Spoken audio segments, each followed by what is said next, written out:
different locations, from one civilian home to the next, or to a hospital, I was constantly being used as a human shield. I spent time in tunnels where it was hard to breathe. The air was stiff, there was no light, and walking was nearly impossible. They took away my humanity, piece by piece. Each time they moved me, telling me I was going to my way home. They were ready to keep us alive, only to explode us even more. I spent entire days starving and hungry. Every little thing I ate couldn't keep it down. I felt that I don't have not strength left to fight. I did not know if it was day or night, if I was going to survive or die.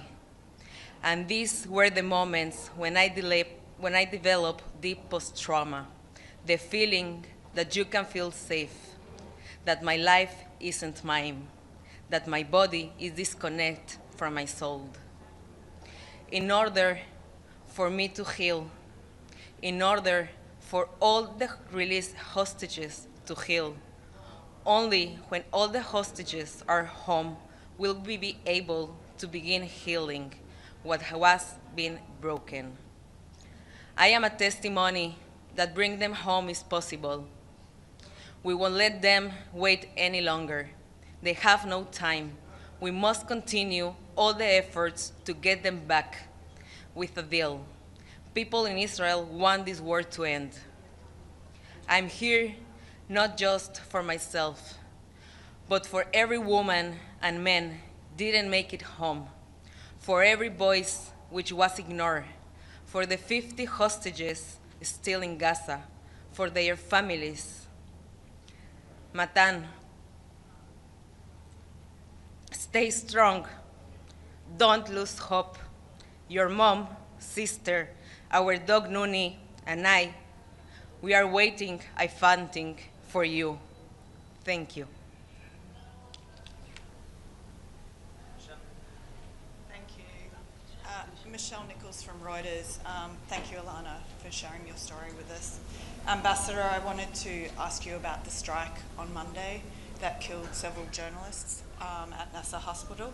The Israeli military said that Reuters and AP journalists weren't the intended target, but Reuters is regularly broadcast from there. So what went wrong? Who were the intended targets? Did Israel find them? What more information can you give us? Well, first, we regret the loss of life of any journalist or non-combatant. You know, we fight Hamas. That's our goal, to eliminate Hamas. We are still looking into the details of that incident, and I'm sure that in the next few days we will have more information about that. But Prime Minister Netanyahu was very clear that he said it was a tragedy. We regret it. You know, during wartime you have such kind of incidents, but our goal is to fight terrorists, not journalists, not anyone who is not involved in terrorism. Ambassador Xu Dezhi with China Central Television. We heard the atrocity of those hostages. But the thing is, in Gaza now 62,000 people passed away. There are more people in Gaza, maybe share the same atrocity. Is there a better way to solve this problem? Is this Gaza City operation needed, necessary, really? So I will tell you that we know how this war will end. With the hostages coming back home and Hamas is not in power. The sooner it will happen, there will be less suffering for everybody. So I'm not familiar with any other option. You know, maybe there will be an agreement, but if not, we will have to take a military measure, military pressure, in order to bring back the hostages. We cannot call it a day when the hostages are still in Gaza. Even committed war crime? I disagree about this statement. You know, we are fighting a war almost 2 years. We could have finished this war very fast, but because we fight according to international law, we pay a heavy price. We have many casualties. I don't accept this notion of committing a war crime. The war crime was committed on October 7th by Hamas. Thank you very much. Yeah. Ambassador Adla Massoud with the National, President Trump said that he expects the Gaza war to end by the end of this year. Do you agree with this assessment? We all want to end this war. It's a painful war, costly war. It's very hard for the people in Israel. But in order for the war to end, we need to see the hostages back home, first of all, and Hamas out of the equation. I saw the statements of many leaders speaking about the future of Gaza. And they say that Hamas will not be part of that. And I asked them, who exactly will deliver that? Who is going to convince Hamas to disarm? So I think the pressure we are putting now is the only way to make sure that Hamas will not be part of the game. Thank you very much. Thank you.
Declaro abierta The 9,987th meeting of the Security Council is called to order.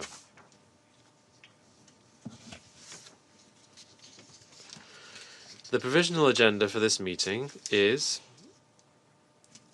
the situation in the Middle East, including the Palestinian question. The agenda is adopted.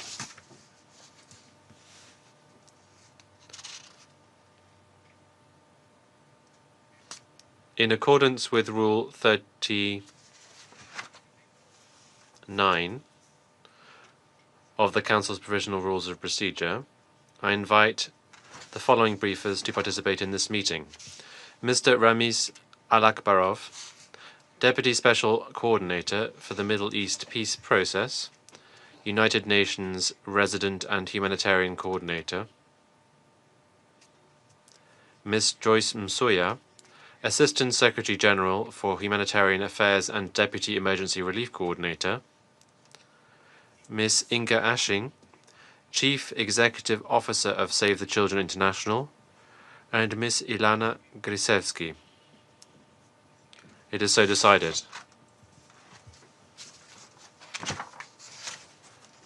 I propose that the Council invite the permanent observer of the Observer State of Palestine to the United Nations to participate in the meeting, in accordance with the Provisional Rules of Procedure and the previous practice in this regard. There being no objection, it is so decided.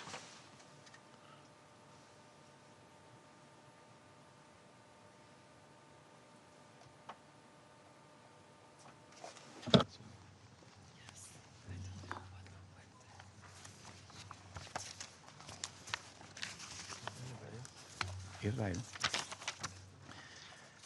De conformidad con el artículo 30. In accordance with Rule 37 of the Council's Provisional Rules of Procedure, I invite the representative of Israel to participate in this meeting. It is so decided. The Security Council will now begin its consideration of Item 2 of the agenda. I now give the floor to Mr. Ramiz Alakbarov.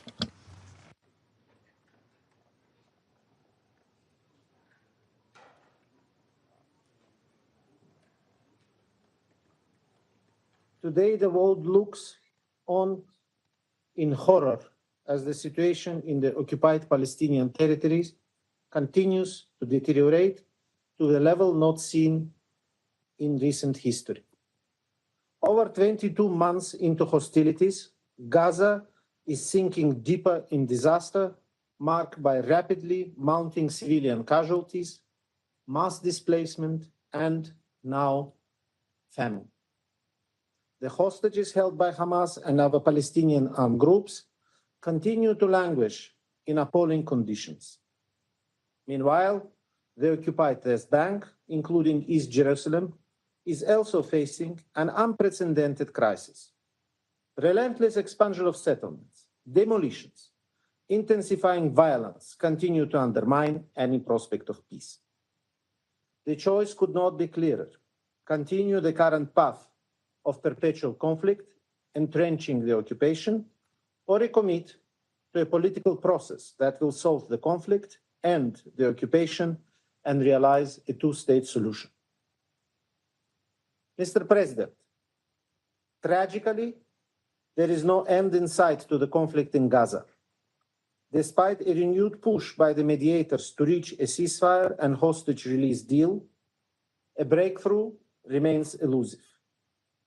Israeli strikes have intensified throughout Gaza, hitting IDP tents, schools, hospitals, and residential buildings. The human toll of these hostilities has been staggering. Since 23rd July, at least 2,553 Palestinians were killed, according to the Ministry of Health in Gaza. Some 271 were reportedly killed while attempting to collect aid, including in the vicinity of militarized distribution sites. Palestinian armed groups also continue to target the IDF and sporadically launch rockets towards Israel.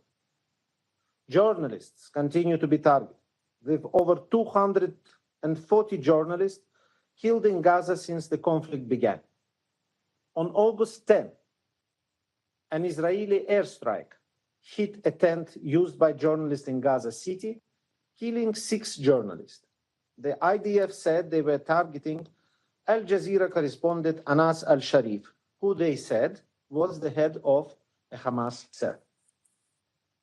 On 25th August, Israeli strikes on Nasser Hospital in Khan Yunis killed at least 20 Palestinian civilians, including medical personnel and journalists. I reiterate the Secretary General call for an independent and impartial investigation into these killings. The UN and its partners are working tirelessly to assist the population, but the security risks are extremely high and the current mitigation measures are woefully inefficient. On my recent visit to Gaza, I was stunned at the scale of the destruction and suffering. I met humanitarian workers risking their lives to deliver aid while themselves living in intolerable conditions. I saw the immense personal toll on the population, including the UN's own staff, but was also inspired by our staff's unshakable commitment to do their work. As they speak today, they remain present and continue to deliver essential life-saving services throughout Gaza, including in the Gaza City. Mr. President, according to the Israeli sources, 50 hostages, including 1 woman, are still being held captive by Hamas and other Palestinian groups in Gaza. 28 of them are believed to be deceased. While visiting affected communities in Israel, I saw the shattered homes of Niroz, where 1 in 4 residents was either murdered or abducted on 7 October. I met survivors who carry unbearable loss and trauma. I acknowledge today's presence of Ilana Grzyzewski, who will speak today about her experience as a survivor of Hamas captivity, and I pay tribute to her immense courage and fortitude. I have also met with the family members of other hostages held by Hamas, including Eviatar David, who briefed this council recently. In my meetings, I could see unimaginable pain in their eyes. I was also impressed by their remarkable strength. The videos released by Hamas and Palestinian Islamic Jihad depicting emaciated Israeli hostages are deeply disturbing.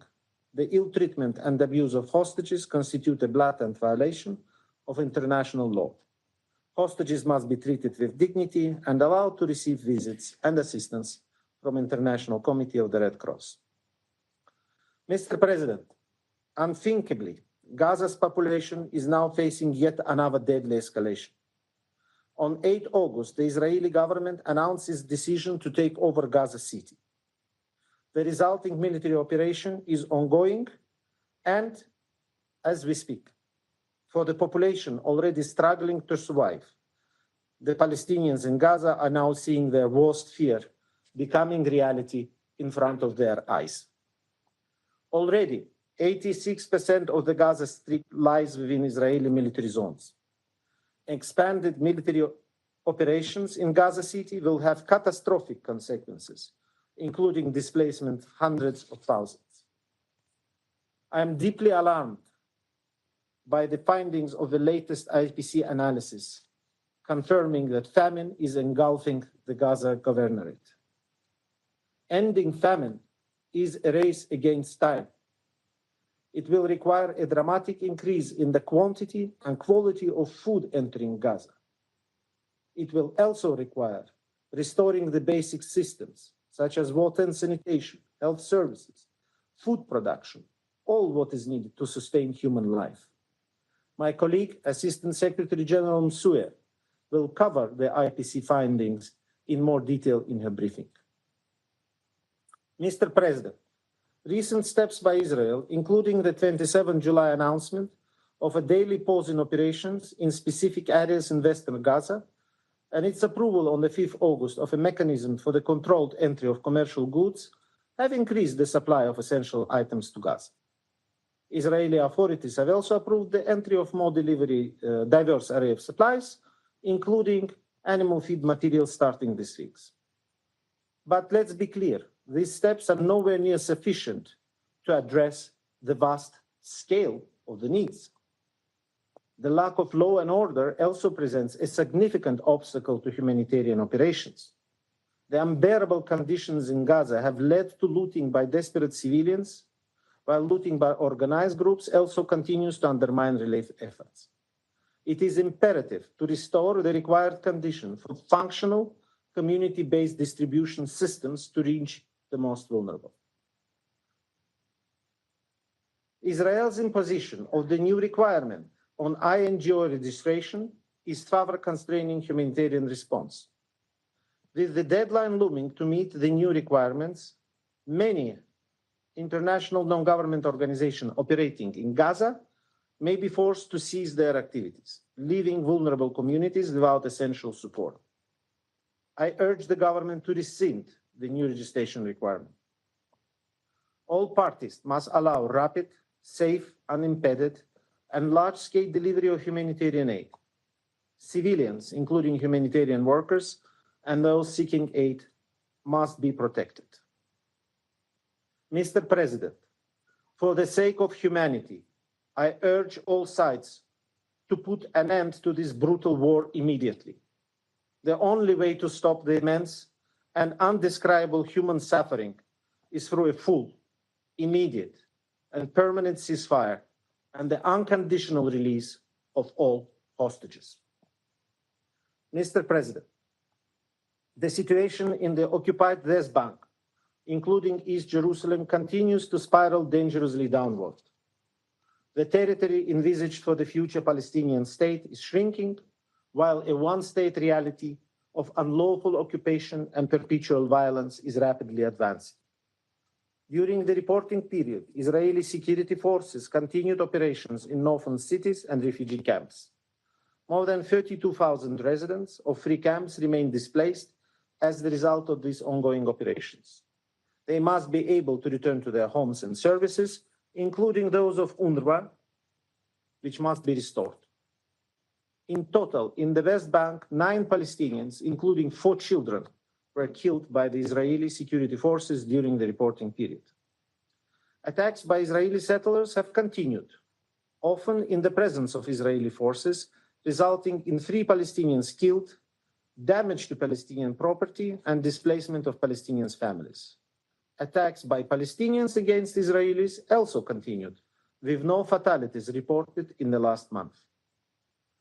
On 28 July, Palestinian activist Auda Hathalin was shot and killed by a settler in Masafer Yatta, and his 5-year-old son Vatan stood by, witnesses his father's death.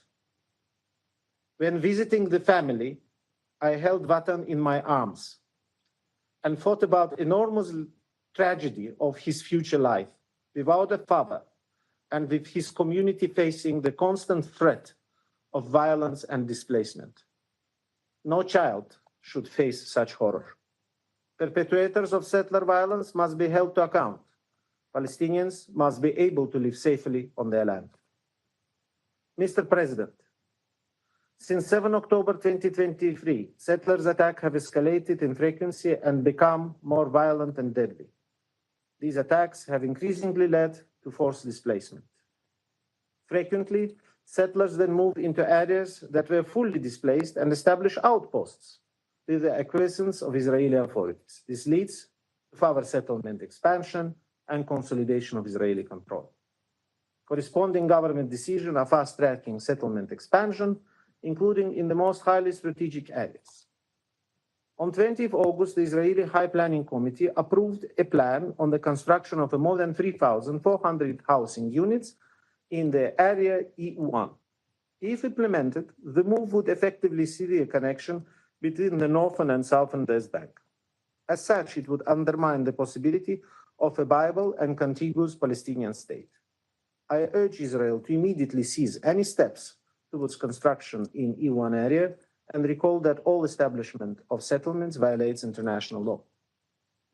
Meanwhile, Israeli authorities continue to demolish Palestinian-owned structures, leading to displacement of 175 Palestinians, including 70 children. These moves aligned with broader efforts to entrench control over the West Bank, including last month's decision by Israeli Knesset to adopt a non-binding and symbolic motion calling for the application of Israeli sovereignty across all settlements in the occupied West Bank. Alongside these developments, the Palestinian Authority continues to face an unprecedented economic crisis. According to the Palestinian Authority, since May of this year, Israel has not transferred any clearance revenue collected on behalf of the Palestinian Authority.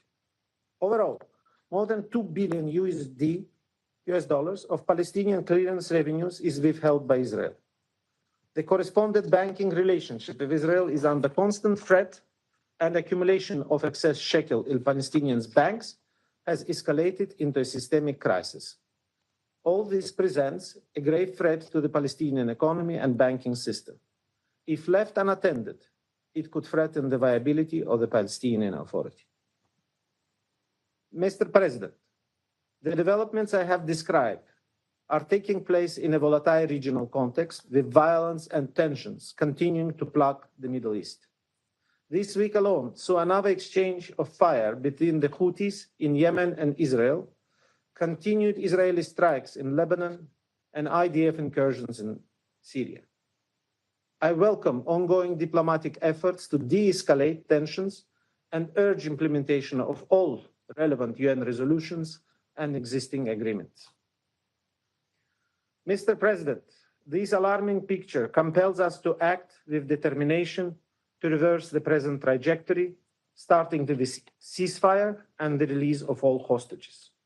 What is needed now is a bold action to resolve the conflict, end the occupation, and re-establish a political horizon. In this regard, I welcome the convening of the high-level conference on the implementation of two-state solution, co-chaired by France and the Kingdom of Saudi Arabia. The message from the international community is clear. The two-state solution remains the only viable path towards just and lasting resolution of the Israeli-Palestinian conflict. We must work collectively now to advance practical steps, including through our engagement at the upcoming UN General Assembly High-Level Week in September. With Gaza immersed in a situation so horrendous that it defies basic humanity, and with the West Bank facing genuine threats to its long-term existence, we can no longer wait. I thank you for your attention, Mr. President. I thank Mr. Alakbarov for his briefing. I now give the floor to Ms. Joyce Msuya. Mr. President, members of the Council, as I brief today, I'm reminded of previous messages we have delivered to this Council over the past months, cautioning that famine, then a worst-case scenario, was becoming increasingly likely.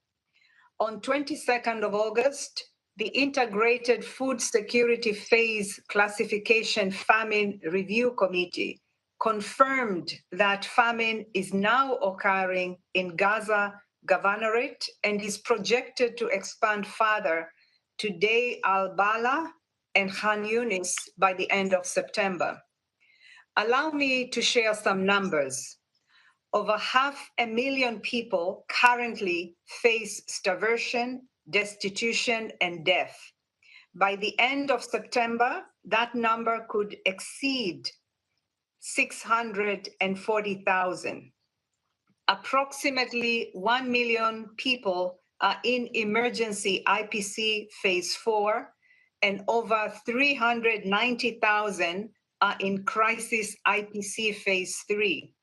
Virtually no one in Gaza is untouched by hunger. At least 132,000 children under the age of 5 are expected to suffer from acute malnutrition between now and mid-2026. The number of those at risk of death among them has now tripled to over 43,000. For pregnant and breastfeeding women, that number is predicted to surge from 17,000 to 55,000. My colleague from Save the Children will speak in greater depth on this. The suffering of children remains one of the most heartbreaking dimensions of this crisis. Mr. President, behind these stark numbers are human lives, daughters, sons, mothers, and fathers, futures cut short and communities scarred.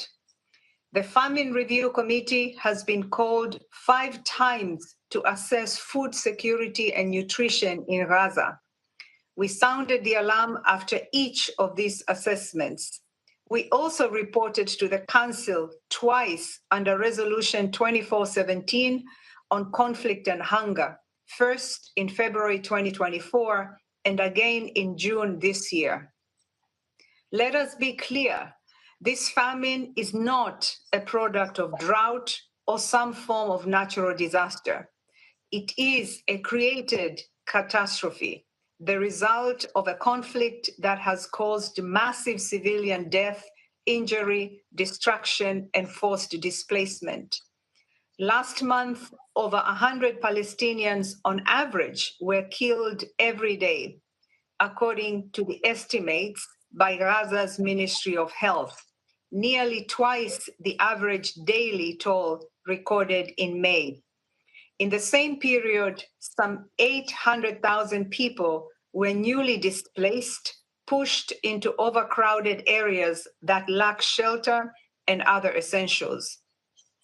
This famine is also the result of 22 months of restricted and compromised delivery of essential humanitarian and commercial supplies, degraded health and nutrition systems, lack of adequate shelter, and broken water sanitation and hygiene networks, which have accelerated the spread of disease and turned menstrual hygiene into a nightmare for women and girls. The famine in Gaza is also the result of a destroyed food production system where 98% of the cropland is damaged or otherwise inaccessible, and where livestock is decimated, as ASG Alakbarov has just shared. Mr. President, we have seen an uptick in aid entering Gaza over the past weeks, including in the number of trucks and fuel tankers. During this time, the UN and our partners have brought in at least 12,000 metric tons of wheat flour, supported 80 kitchens serving 400,000 meals daily, brought in therapeutic food for 30,000 malnourished children for 1 month, delivered truckloads of vital medical supplies, including blood units, and ensured clean water reached over 1,000 locations, alongside hygiene kit distribution and network repairs. Limited commercial traffic has also resumed in the past weeks. This has helped to bring down prices of key commodities, although they remain elevated and largely out of reach for much of the population. And after a long pause, supplies of animal fodder have resumed over the past several days. These are important developments, but they will neither reverse famine nor stop it in its tracks. To meet the needs of 2.1 million starving and hungry people, we need much, much more. We need to bring in and deliver greater volumes of life-saving assistance. We need the restrictions on essential items to be lifted. And we need a halt to the delays and denials that undermine our work every day. I would like to thank Mr. Alakbarov for his leadership as humanitarian coordinator on the ground, in particular for his ongoing engagements to address the serious constraints we are facing. Mr. President, international humanitarian law is a vital safeguard against hunger in conflict. It prohibits the use of starvation of civilians as a method of warfare and forbids attacks on objects essential to civilian survival, such as food, water, and agriculture infrastructure. It demands that the parties take constant care to spare civilians and civilian objects throughout their military operation. It demands that humanitarian personnel and assets be protected at all times and that the provision of unimpeded humanitarian relief be facilitated. There is still time to act. Mr. President, before I close, we must not forget the deterioration in the West Bank, where warlike military operations, settler violence, and discriminatory policies are deepening humanitarian needs and increasing civilian vulnerability. The recent approval of over 3,000 settler housing units under the E1 plan further threatens to fragment the West Bank and places 18 Bedouin communities representing over 3,500 people at risk of forced displacement, compromising their access to critical services. Mr. President and members of the Council, failure to act now will have irreversible consequences.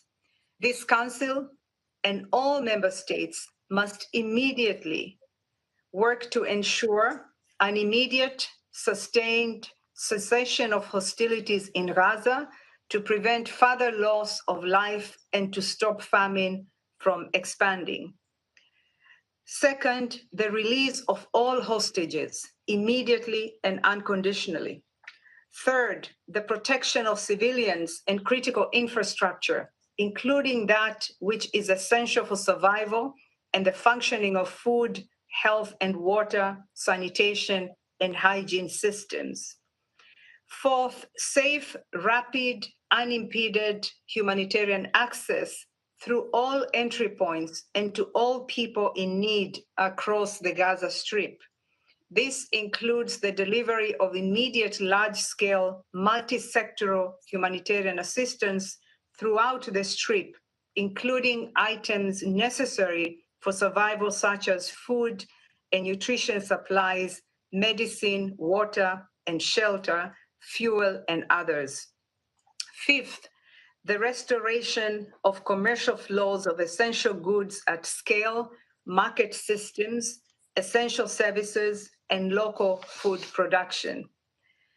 Ending this human-made crisis demands that we act as if it were our mother, our father, our child, our family trying to survive in Gaza today. We must all do more and quickly. Thank you. Agradezco. I thank Ms. Nsuya for her briefing. I now give the floor to Ms. Inga Ashing. Mr. President, members of the Security Council, the Gaza famine is here. An engineered famine, a predicted famine, a man-made famine. As we speak, children in Gaza are systematically being starved to death. This is a deliberate policy. This is starvation as a method of war in its darkest terms. So the children's clinics in Gaza are overwhelmed by need, every bench packed with malnourished children and their mothers.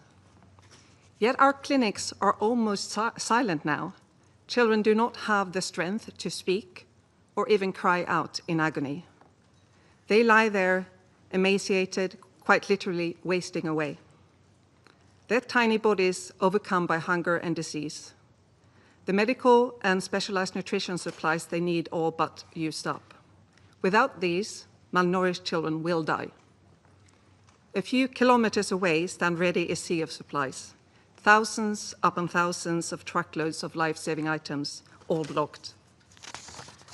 The government of Israel could end this famine tonight if it choose to, and end its deliberate obstruction and let humanitarians do our work. Instead, there are reports of escalation in Israeli military activity in Gaza City, more attacks on hospitals, more killing. Mr. President, at our child-friendly spaces, children draw what we call wishing clouds so that they can imagine a better future. In Gaza, children used to wish for school or peace or to see their friends again. Once the total siege began in March, children would increasingly tell us that they wish for food, that they wish for bread. These past few weeks, more and more children have shared that they wish to be dead. One child wrote, "I wish I was in heaven where my mother is. In heaven there is love, there is food and water." Children are being killed in Gaza by bombs, bullets, and now starvation. An entire generation at risk of being wiped out.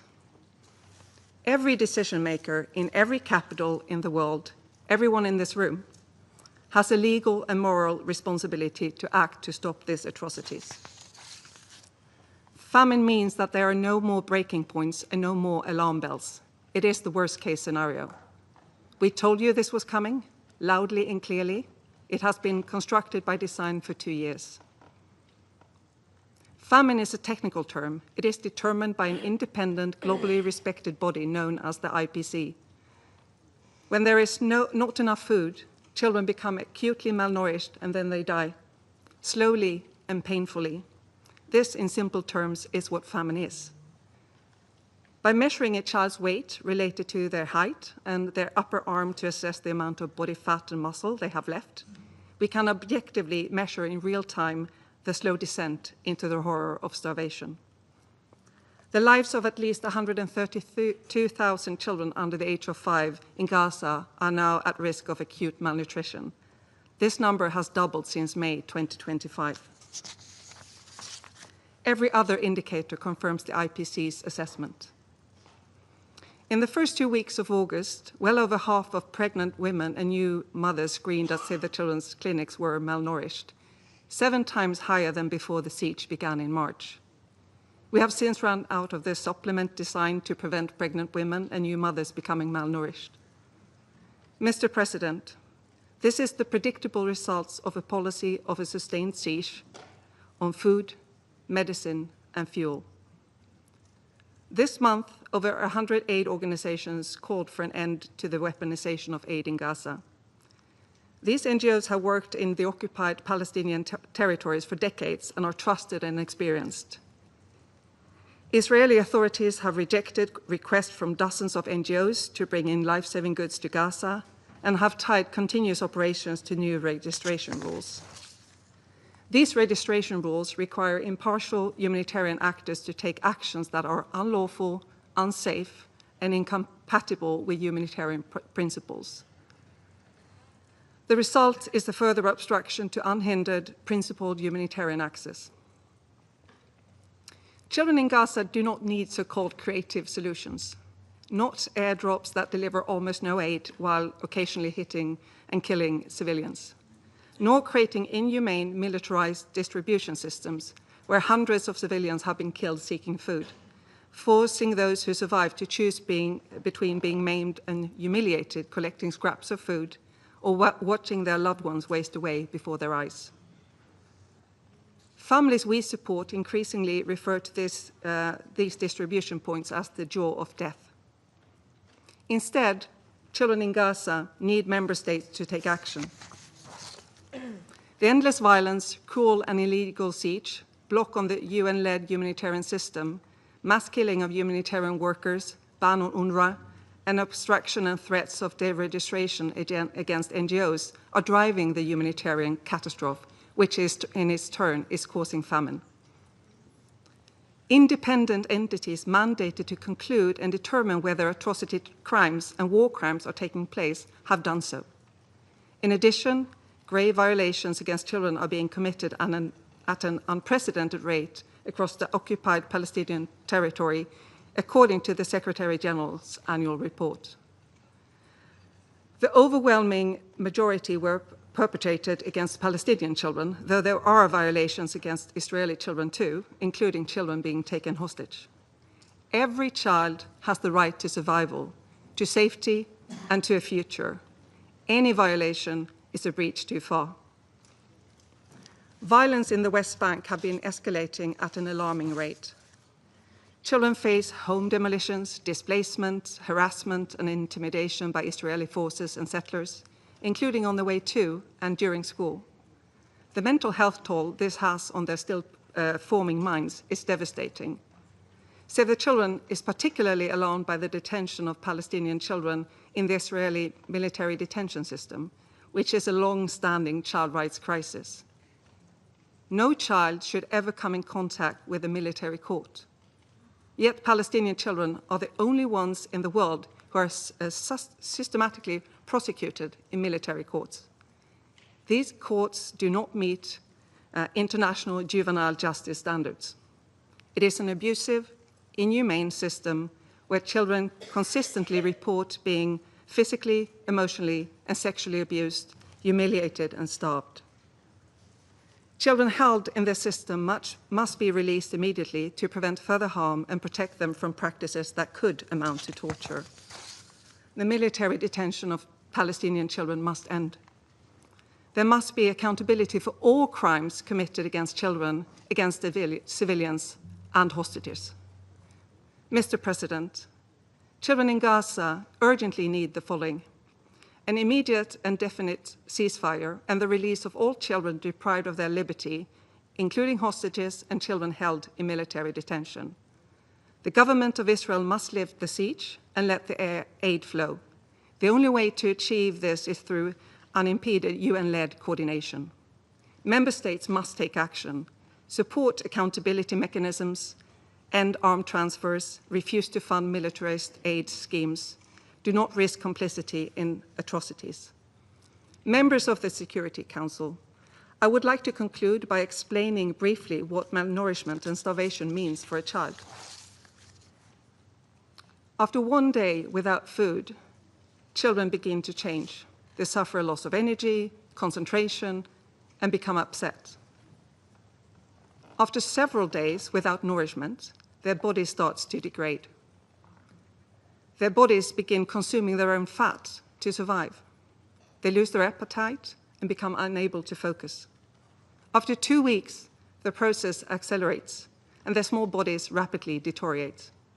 Heart, liver, kidneys weaken, infections spread with ease as their immune system collapses. They become vulnerable to diarrhea, pneumonia, sepsis. At this stage, there is no fat left, so the body begins to literally consume itself, slowly, painfully eating the muscles and other vital organs. Belly swell and skin becomes fragile. At 3 weeks, the process of starvation has reached its final catastrophic phase. Children get lesions on their eyes and they go blind. Their hair fall out, organs shut down. Unable to move or speak or cry out, they draw their last breath. Those who do get urgent nutrition and medical support often grow up stunted. A stunted child will likely have impaired cognitive development, a weakened immune system, and increased risk of chronic diseases. Babies born to malnourished mothers are likely to be forever smaller themselves. Many effects of famine cannot be reversed. The death and loss, the physical and mental harm will last lifetime and even generations. In the words of a nutrition nurse who works in one of our silent clinics, she said, "Hunger is written on the bodies of our children, a constant reminder that survival itself has become uncertain in Gaza." For almost 2 years, the international community has failed to protect Palestinian children. Until you choose to act, this is the fate you are guaranteeing a generation of children in Gaza. Inaction is a choice. Indecision is complicity. Children have reached their breaking points. Where is yours? Thank you. I thank Ms. Ashing for her briefing. I now give the floor to Ms. Ilana Gritsevsky.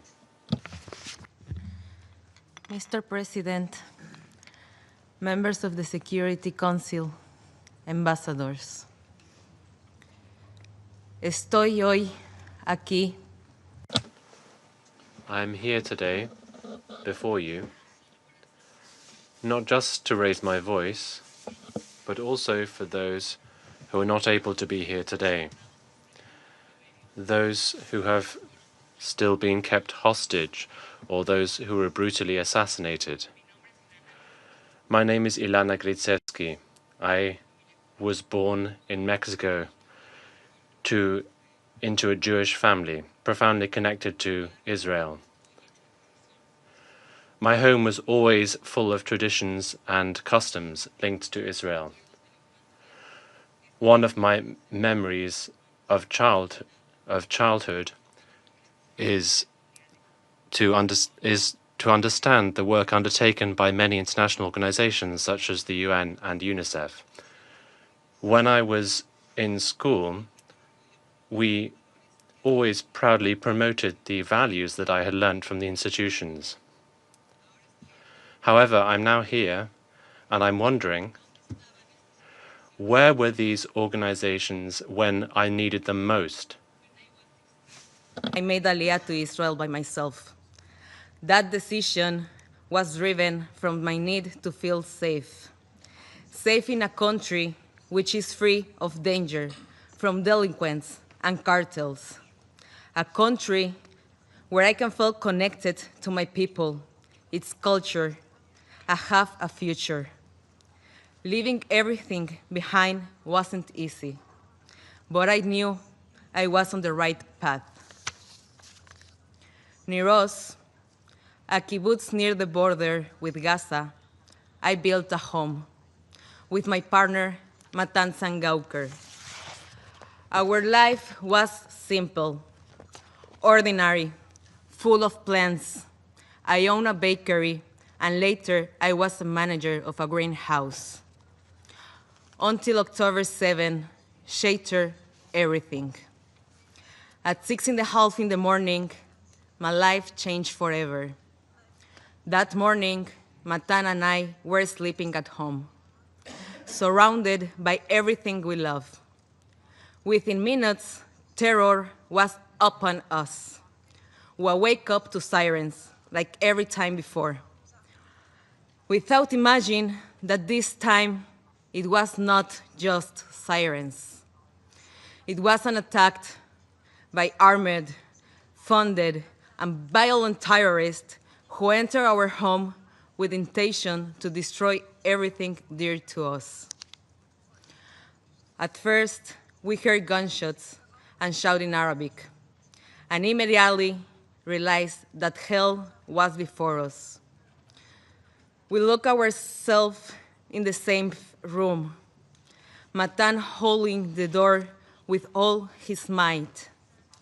Wael tried to calm our dog Nuni and keep him quiet, but we already know. They were going house to house in our kibbutz, near us, looking to kill, kidnap, and rape. It was our turn. They broke into my house, shooting in everything direction and breaking everything until Matan could no longer hold the door of the safe room. At that moment, we jumped out the window in an attempt to escape death. In that moment, I lost contact with Matan. I hid behind a cabinet on the back porch of my neighbors, Gadi and Judith's house. Gadi Hagai and Judith Weinstein Hagai, like so many others in Iros, were murdered on October 7, and their bodies were taken into Gaza. Slowly, I hear the sound of dry lives breaking and the shout of terrorists approaching. And then they grabbed me by my hair, hit me on the stomach, causing me lose my breath. They dragged me across the floor, lift me, and throw me against the wall.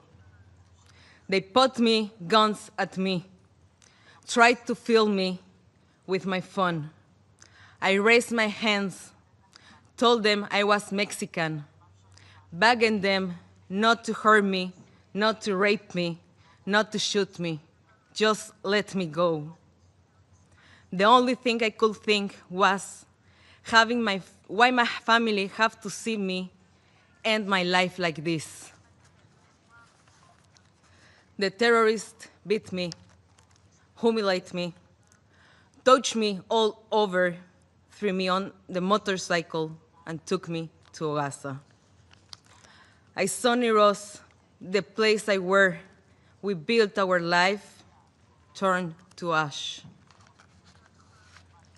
On the way to Gaza, when they start to touch me and sexual abuse me, I passed out physically and mentally. I couldn't handle it anymore.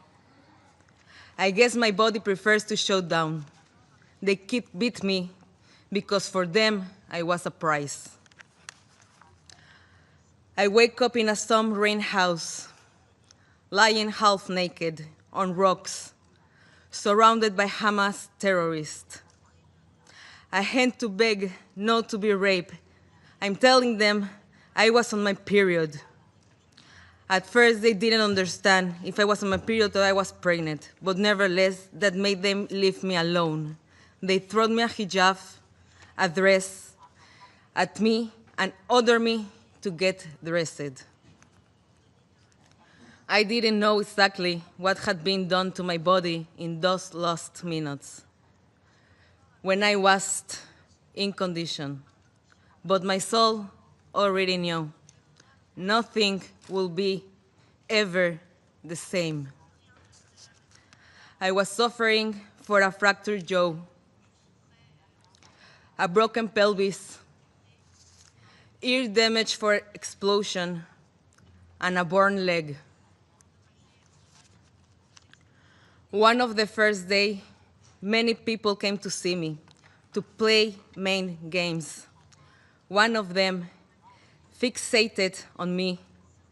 He told me I would never leave, that I was beautiful, that we were going to marry and have children.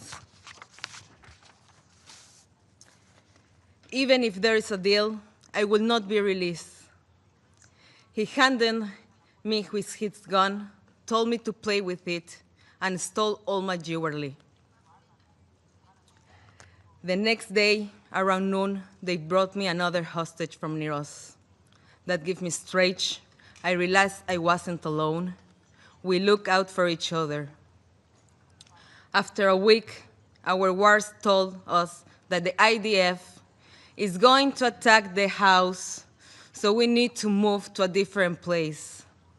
I found myself walking through the Gaza streets, holding the terrorist's hand as if I were his wife. When we arrived at the other apartment, all of the neighbors came out to see the new prize. They knew exactly who we are. We stayed there for only one day and moved again. This time, they took us to a dirty house full with cockroaches. We slept on the floor with a thin mattress that wasn't a really mattress. We spent over 14 days there with barely any food, almost no water, constant psychological terror, no basic human or humanitarian needs, such as medicine, showers, hygienic products. In 55 days in captivity, I lost 12 kilograms, which is around 24 pounds.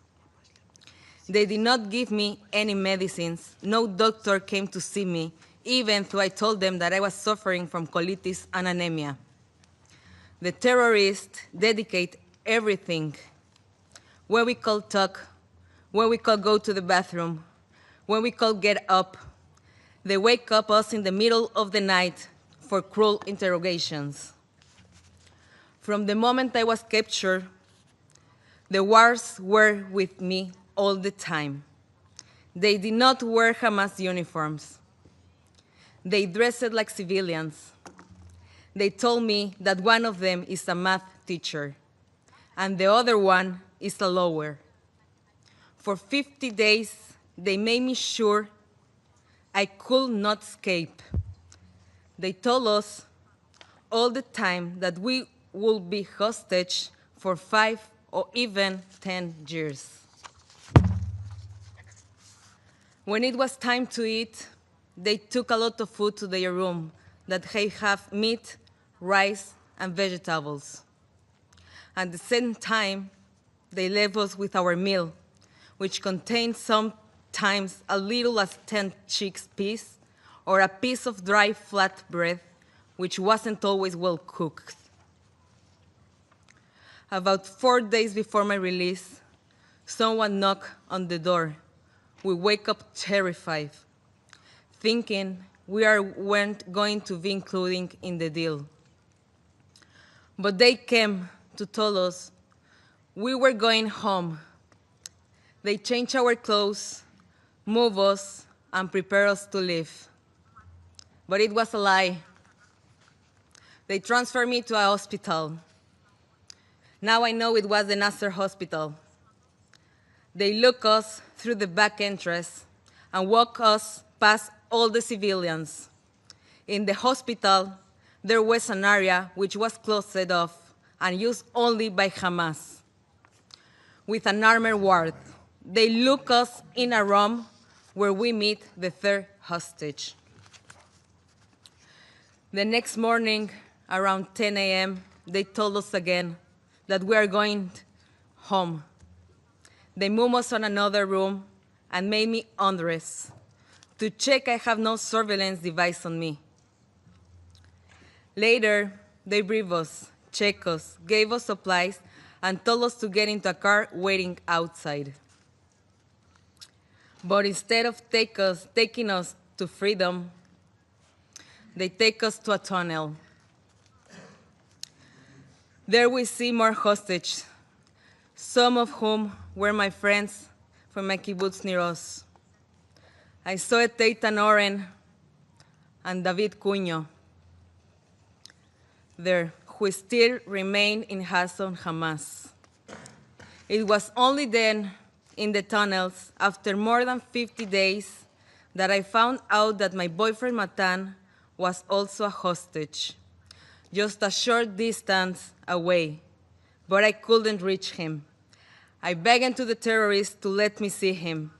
They said later, and made me do different things, such as clean the kitchen, to make me think that after that they will let me see him.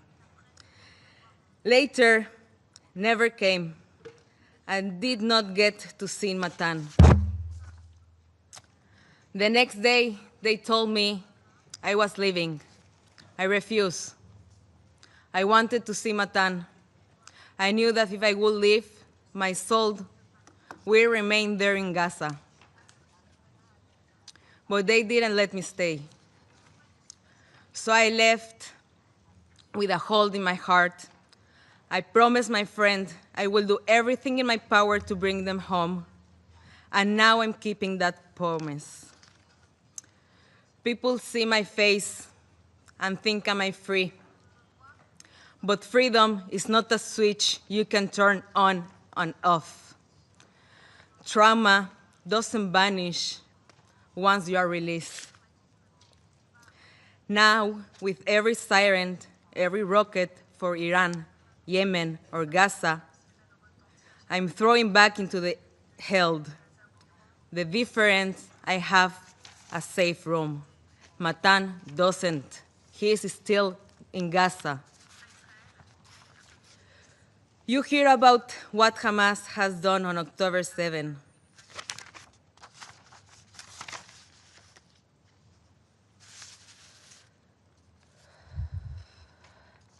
Women were raped, abused, and humiliated, and the world chose silence. Why is our pain treated as less? Why our histories questioned, denied, erased? I am here not just for myself, but for every woman and man who didn't make it home, for every voice which was ignored, for the 50 hostages still in Gaza, for their families. I'm calling on human rights groups and everyone who claims to care, stand with us, speak up, demand the truth, because silence is betrayal. Matan, stay strong. Don't lose hope. Your mom, sister, our dog Nuni, and I are all waiting for you. También estoy aquí. I'm also here. I'm also here today as a Mexican woman, because that's where I was born, where the cartels kill and torture people. They call them as they are. Terrorists, criminals, delinquents.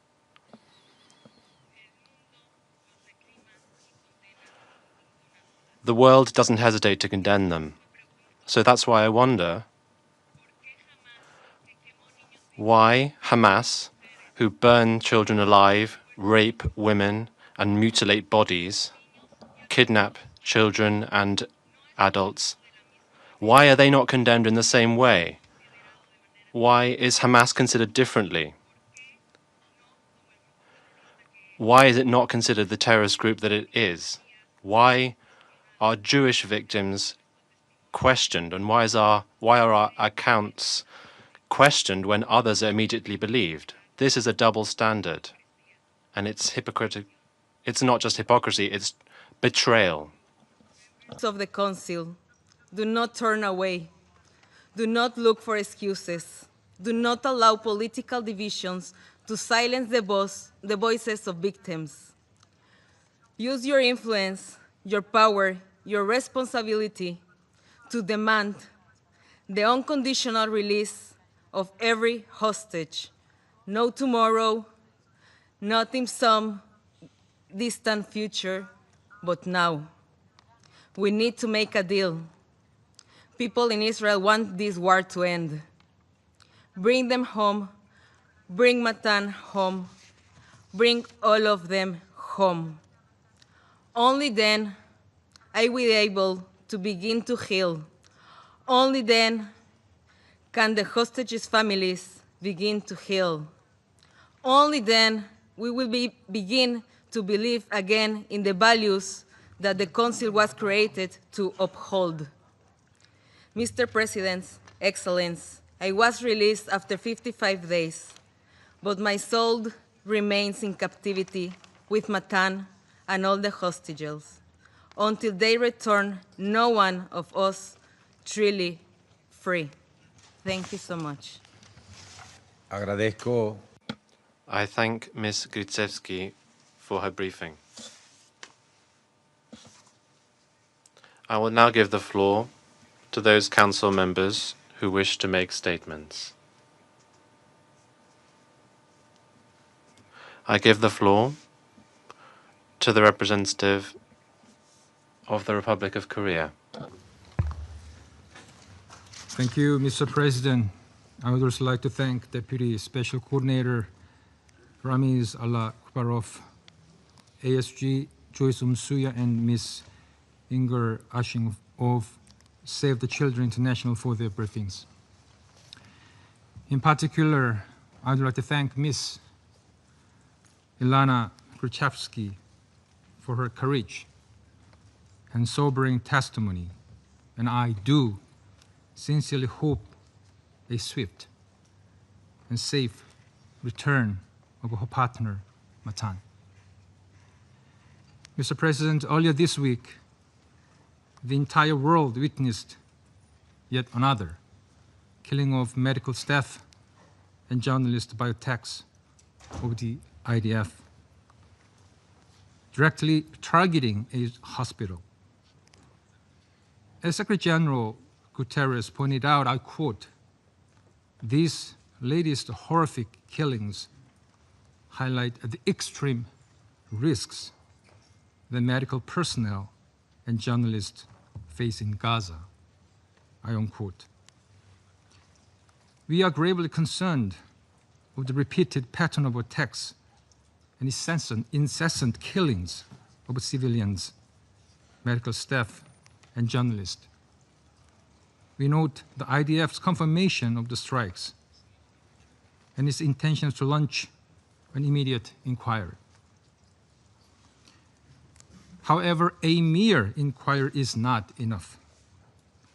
Since the war broke out, we have witnessed a series of investigations resulting in no concrete measures. Thus, we call for transparent and independent investigation on all possible violations of international humanitarian law, as well as full accountability for all violators. Mr. President, far too many innocent people have been killed in this war, sparked by the terrorist attacks by Hamas on October 7th and Israel's massive military attacks. And another alarm was sounded by recent media reports that Israel's classified military database identified less than 20% of the fatalities in Gaza as members of Hamas and other militant groups. Yet even before these reports, we already knew through numerous statistics, daily reports, testimonies, and video clips, the scores of innocent civilians, including women and children, and aid seekers are being killed every single day. Thus, we reiterate our strong call for the protection of civilians by all parties in accordance with international humanitarian law. Humanitarian workers, medical staff, and journalists must be protected. And we call on Israel to allow international journalists to enter Gaza and report back with accuracy what is happening there. Mr. President, we are also deeply dismayed by the recent IPCC report confirming the famine already happening in Gaza.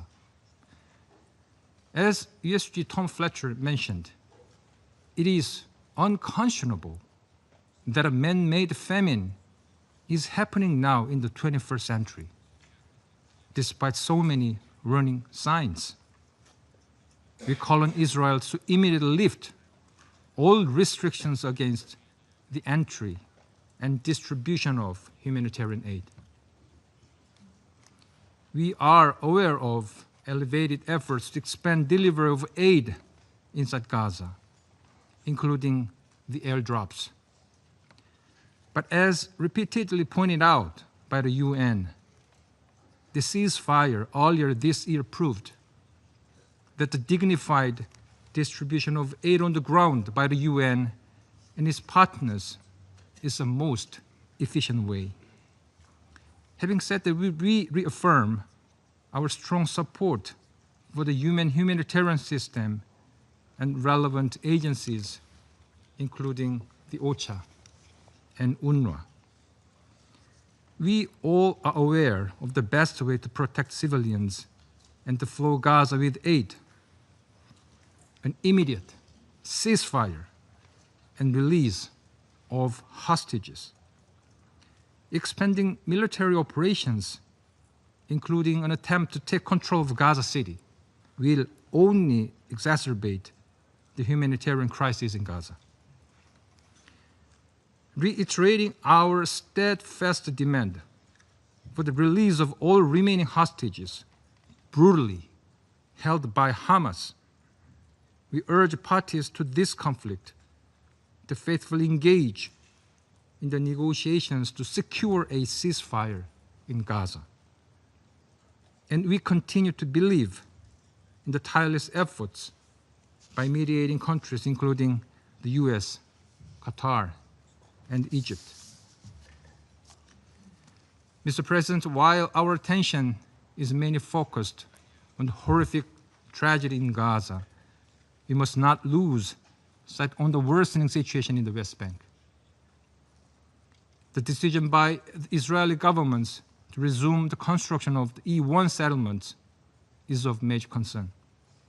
It will not only hamper the prospect of the two-state solution by effectively severing the contiguity of the West Bank, but will also deepen the instability and insecurity in Israel and Palestine, as well as in the wider region. Mr. President, Korea has consistently supported the two-state solution is the sole viable path forward. The advancement of this project will be an existential threat to this aspiration. We thus call on the Israeli government to reverse its decision. Any other unilateral actions that are in violation of Resolution 2334, including settler violence, demolition of homes, displacement of Palestinian civilians, and provocative actions must also stop. We hope that enhanced efforts by the international community to revive the prospect of the two-state solution will soon pave the way toward a secured future for the Middle East based on the harmony and coexistence. I thank you, Mr. President. Agradezco. I thank the representative of the Republic of Korea for the statement. I now give the floor to the representative of Algeria. Mr. President, at the outset, we thank ASG Msuya and Deputy Special Coordinator Al-Akbarov for their sobering briefings. We listened attentively to Ms. Ashing and Ms. Gryziewski, who brought to this Council the perspective of human suffering. For Algeria,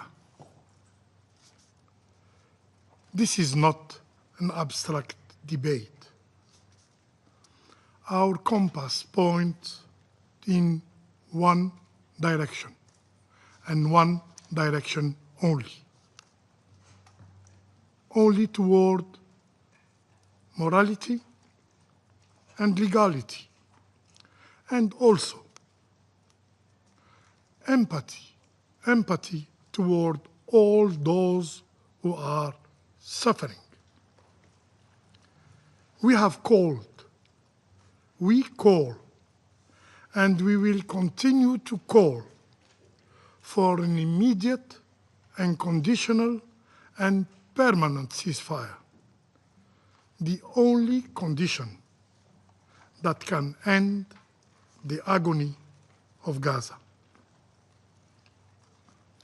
An agony born from the Israeli occupying powers' deliberate policy of killing, of destruction, and annihilation. Policy shielded by impunity and immunity.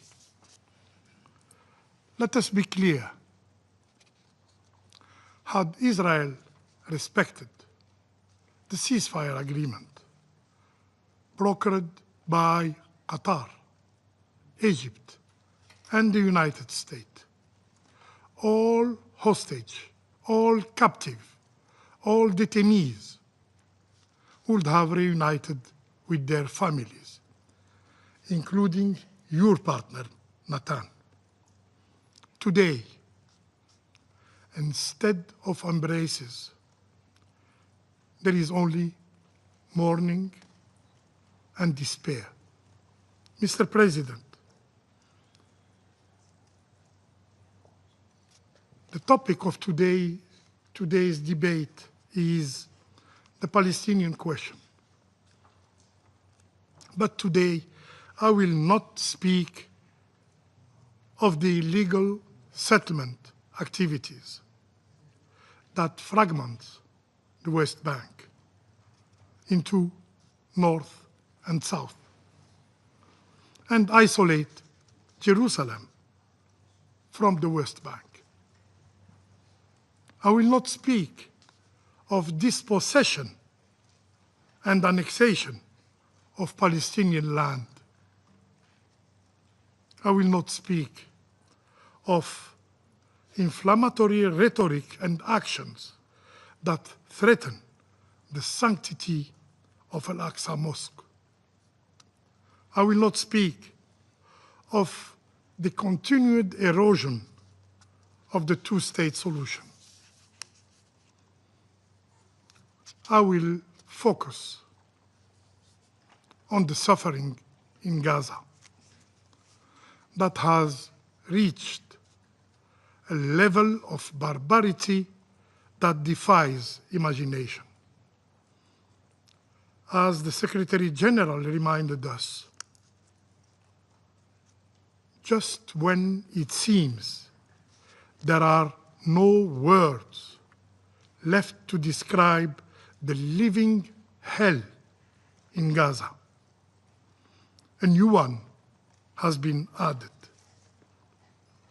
Famine. Yes, famine. A man-made famine. We have been warning of it. Now, famine is confirmed by the IPC. Famine is no more a fear, it is a reality. And it will expand by September if nothing is done by the international community, by this very Security Council. Famine cannot be hidden anymore behind manipulated figures and misleading claims of aid. Famine cannot be addressed through restricted access or token and impactless airdrops. Airdrops conducted only to soothe the conscience. Famine. Famine is the shame that will haunt all of us, all who could act and choose silence. But famine, Mr. President, is not only a word in a report. It has faces. It has names. It has stolen dreams. Famine affects human beings and their dignity. Famine consumes the innocence of childhood. Famine burdens the strength of fatherhood. Famine extinguishes the essence of motherhood. Famine drives humanity to its very limits. Pardon, President. Allow me to remind the Council. Yahya al-Najjar, 3-month-old, starved to death.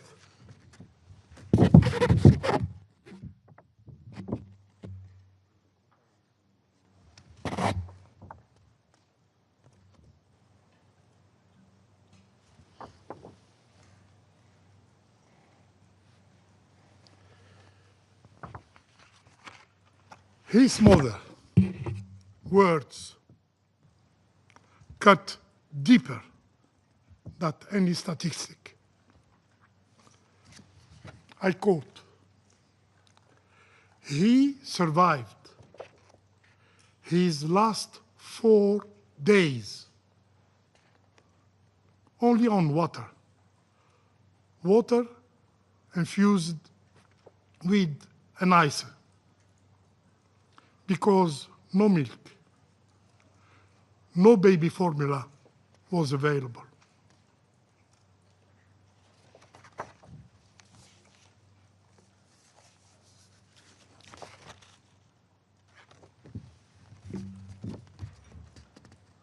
Yazan Abu Ful, 2-year-old. He is still alive. He stands shirtless in the hand of his father. Do you have children? Do you have grandchildren? Imagine being Yazan's parents, empty of despair, watching the candle of his life drop while powerless to help. Yazan Abu Fil, 2-year-old.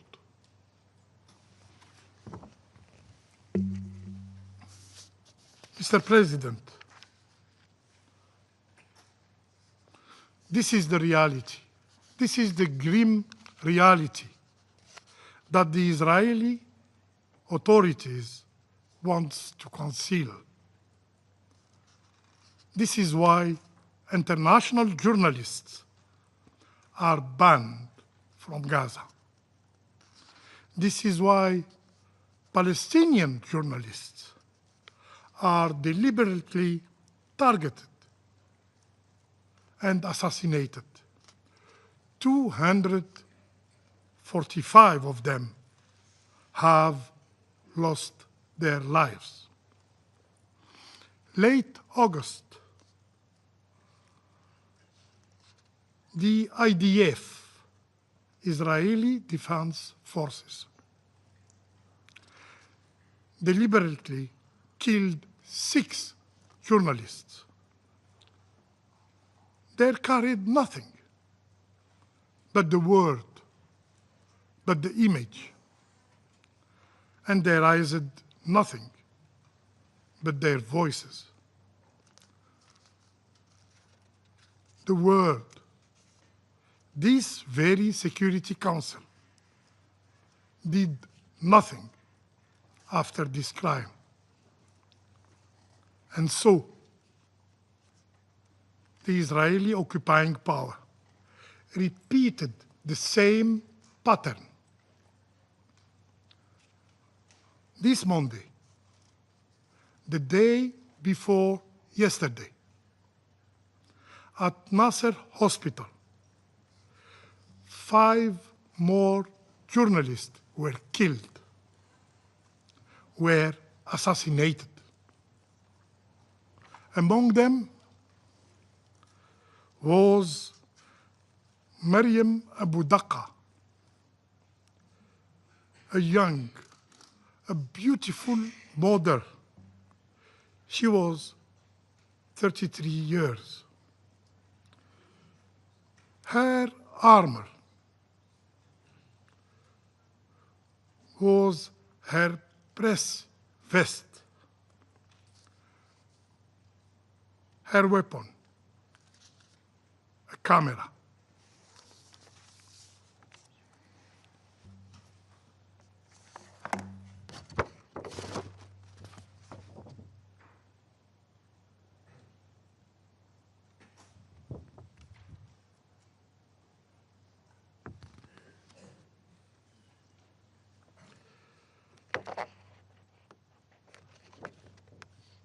A few days before, she wrote on X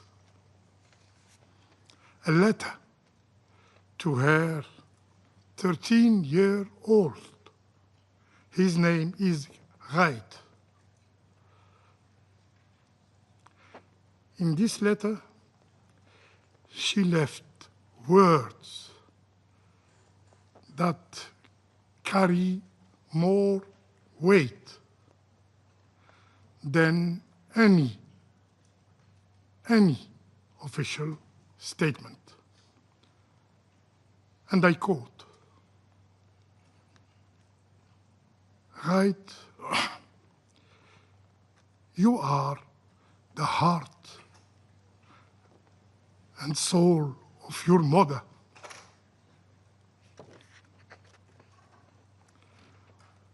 When I die, I want you to pray for me,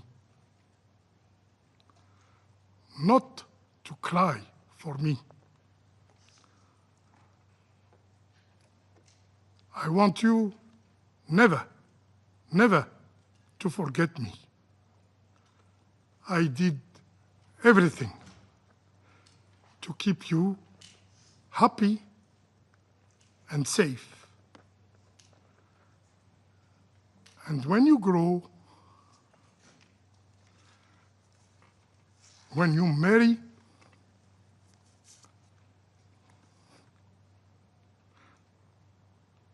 and when you have a daughter,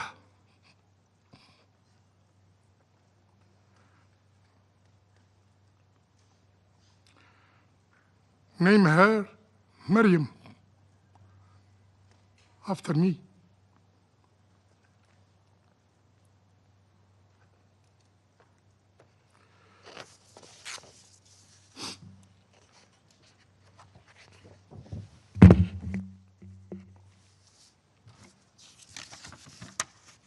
Mr. President,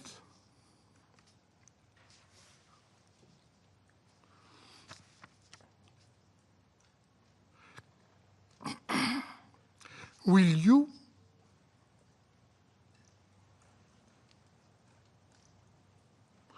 this council persist as a theater of lamentation, endlessly echoing speeches, while Gaza burns for lack of actions? This council must act as a matter of duty, a moral duty, a legal duty, must act to impose a ceasefire and protect and save innocent lives, must act to ensure unhindered humanitarian access at scale, must act to feed the starving and break famine. To fail is to be complicit. To delay is to accept shame. Yes, shame. To stop a genocide is not an option. It is an obligation. I thank you. Agradezco. I thank the representative of Algeria for the statement. I now give the floor to the representative of Guyana. Thank you, Mr. President. At the outset, I thank Assistant Secretary General Masuya and Mr. Alak Barov for their briefings. I also thank Ms. Ashing for her perspective and Save the Children for the work they continue to do under extremely difficult circumstances, and commend Ms. Ilana Gritsuyski for her bravery today in sharing her horrific experience with us. No person should be made to endure such an ordeal, and we remain ready to work with fellow council members to bring an end to the suffering of all civilians who are experiencing suffering on account of the protracted Israeli-Palestinian conflict. Mr. President, the past few weeks have been marked by several extremely troubling developments in the occupied Palestinian territory, further compounding the plight of the Palestinian people and deepening the present conflict. Among those developments was the declaration of famine in the Gaza Governorate by the Integrated Food Security Phase Classification, IPC, with Deir al-Balah and Khan Yunis governorates projected to experience famine in the coming weeks. The conditions imposed by Israel, including severe restrictions on the entry and distribution of humanitarian aid throughout Gaza at scale, and the void created by systematic dismantling of the humanitarian system in Gaza, have contributed in no small measure to this growing humanitarian catastrophe. In addition, the failure to find a resolution to the present impasse between the parties cannot be discounted. The aggregation of these factors has exacerbated the catastrophic humanitarian situation in Gaza, causing a purely man-made famine to take hold. Children are suffering the most, their small bodies wasting away from lack of food and nutrition. Guyana calls on the United Nations, including the Security Council, to exercise its responsibility to protect innocent Palestinian civilians who are suffering the indignity of dying from starvation. Mr. President, another element of concern is the fate of professionals operating in Gaza, or the denial of their entry into Gaza to render life-saving support. Doctors and other medical personnel have been unable to access visas to enter Israel. Many medical personnel have also been killed and injured in attacks on hospitals. Journalists continue to be fatally attacked, including during Monday's horrific attack on the Nasser hospital. We condemn these actions in the strongest terms and underscore that humanitarian workers and journalists are protected under international humanitarian law. We therefore call on the Israeli government to ensure their safety, to investigate the circumstances surrounding the death of those killed during the hostilities in Gaza, and for all perpetrators to be brought to justice. Mr. President, the situation in the occupied West Bank, including East Jerusalem, also remains a point of grave concern for my delegation. Illegal settlements continue unabated, accompanied by violence, displacement, and dispossession. The recent decision to advance the El Settlement plan represents another grave threat to the two-state solution, specifically the contiguity of the Palestinian state. We are also concerned by the direct attacks on Palestinian livelihoods in the occupied West Bank. We have noted, for example, the 29 documented settler-related attacks between 12 and 18 August, at least 23 incidents involving damage to Palestinian-owned property. These attacks destroyed nearly 700 trees and vines, mostly olive and grape, which were uprooted, cut down, or burned alongside the torching of an animal barracks and the vandalism of a water network. What purpose do these actions serve but to further impoverish Palestinians? We call on Israel to abandon its colonial settler policies and practices, which are a source of great oppression to the Palestinian people. Mr. President, allow me to conclude by reiterating the following appeals. First, we reiterate our call for an immediate, permanent, and unconditional ceasefire in Gaza. Second, we call for the immediate and unconditional release of all hostages still held by Hamas and other armed groups in Gaza. The taking of hostages is a war crime, and Guyana condemns such action in the strongest terms. Many families are rightfully distressed over the continued captivity of their loved ones, and the parties to conflict must prioritize the safety and well-being of these individuals. We are equally concerned about the ongoing and arbitrary detention of Palestinians in Israeli jails and call for their release.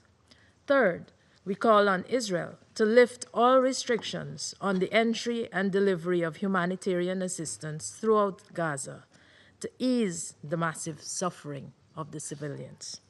Finally, we call on fellow members of the Security Council to work together to bring a swift end to the Israeli-Palestinian conflict and to offer international protection to the Palestinians.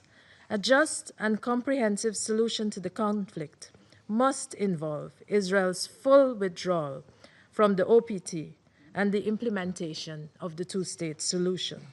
It is our duty to ensure that this is done.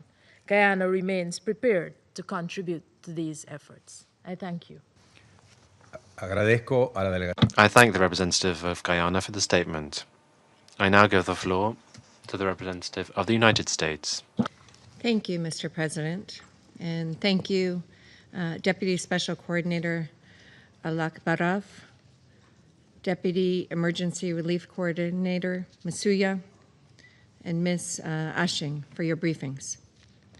And thank you, Ilana Grudzuski, for your testimony today and your courage. It reminds us how this war began and why it persists. It is also a reminder that this Council and the United Nations as a whole have failed in their mission. They would do well to listen to voices like yours and learn from what you have been going through. Colleagues, the path to a better future in the Middle East is clear. It starts with freeing Matan and all 50 hostages who remain in captivity nearly 2 years after October 7th, 2023. It means ensuring that Hamas, a barbaric terrorist organization, never controls Gaza again, nor poses a security threat to Israel. The United States continues to work tirelessly to accomplish all those objectives while supporting humanitarian assistance to innocent people in need. We cannot expect peace as long as Hamas is a ruling force in Gaza that is threatening or attacking Israel. It is no coincidence that talks with Hamas fell apart after several countries, including members of this Council, announced their intention to effectively reward Hamas for the massacre by recognizing a Palestinian state, all while hostages are still being held in subhuman conditions. Hamas officials have even said that unilateral recognition is one of the fruits of October 7th. The United States continues to focus on the real and important tasks at hand, not conferences, but serious diplomatic efforts and providing humanitarian assistance in a war zone where a terrorist organization uses aid as the basis for its terrorist machine. Mr. President, we all recognize that hunger is a real issue in Gaza and that there are significant humanitarian needs which must be met. Addressing those needs is a priority for the United States. However, we can only solve problems with credibility and integrity. Unfortunately, the recent report from the IPC doesn't pass the test on either. One of the report's key authors has a lengthy record of bias against Israel, including openly justifying the Houthis' terrorist attacks on Israeli civilian targets. By his own measure, he ought to have recused himself. This helps explain why the normal standards were changed for this declaration, raising significant questions.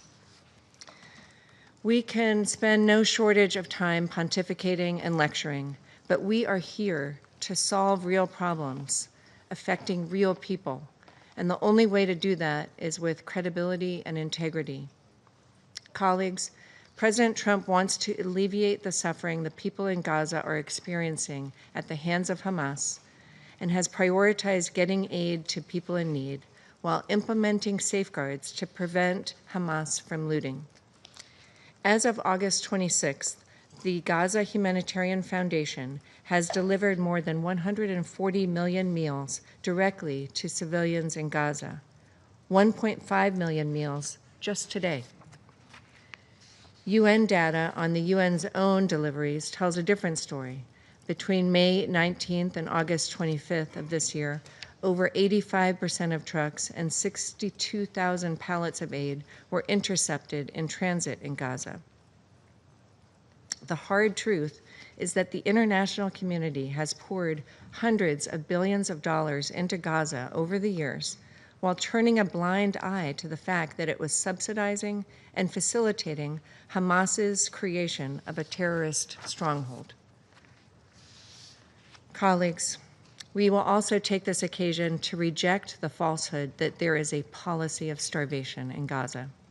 Since the beginning of the war in Gaza, Israel has enabled an unprecedented amount of more than 2 million tons of aid to flow into the Gaza Strip. We are working closely with the government of Israel to increase the flow of aid without benefiting Hamas and are seeing tangible results. Instead of echoing false narratives which only embolden Hamas, prolong the war, and hurt civilians in Gaza, we urge the UN and the rest of this Council to join us in working constructively to deliver aid to civilians that doesn't benefit Hamas. Rather than accept mass diversion of aid as a fait accompli, the United Nations, Council members, and IPC partners should support other mechanisms, including the GHF. We have also seen the Jordan corridor and the facilitation of commercial deliveries of food and other supplies into Gaza, and airdrops by Jordan, the UAE, and other international partners. The United States stands prepared to contribute toward real efforts that will supply life-saving aid to people on the ground in Gaza. Mr. President, we share the same dedication to the hostages underground, starved in tunnels, suffering through Hamas's captivity. Hamas must immediately free all remaining 50 hostages, living and deceased. The reality is that this war could end today if Hamas freed all the hostages and surrendered.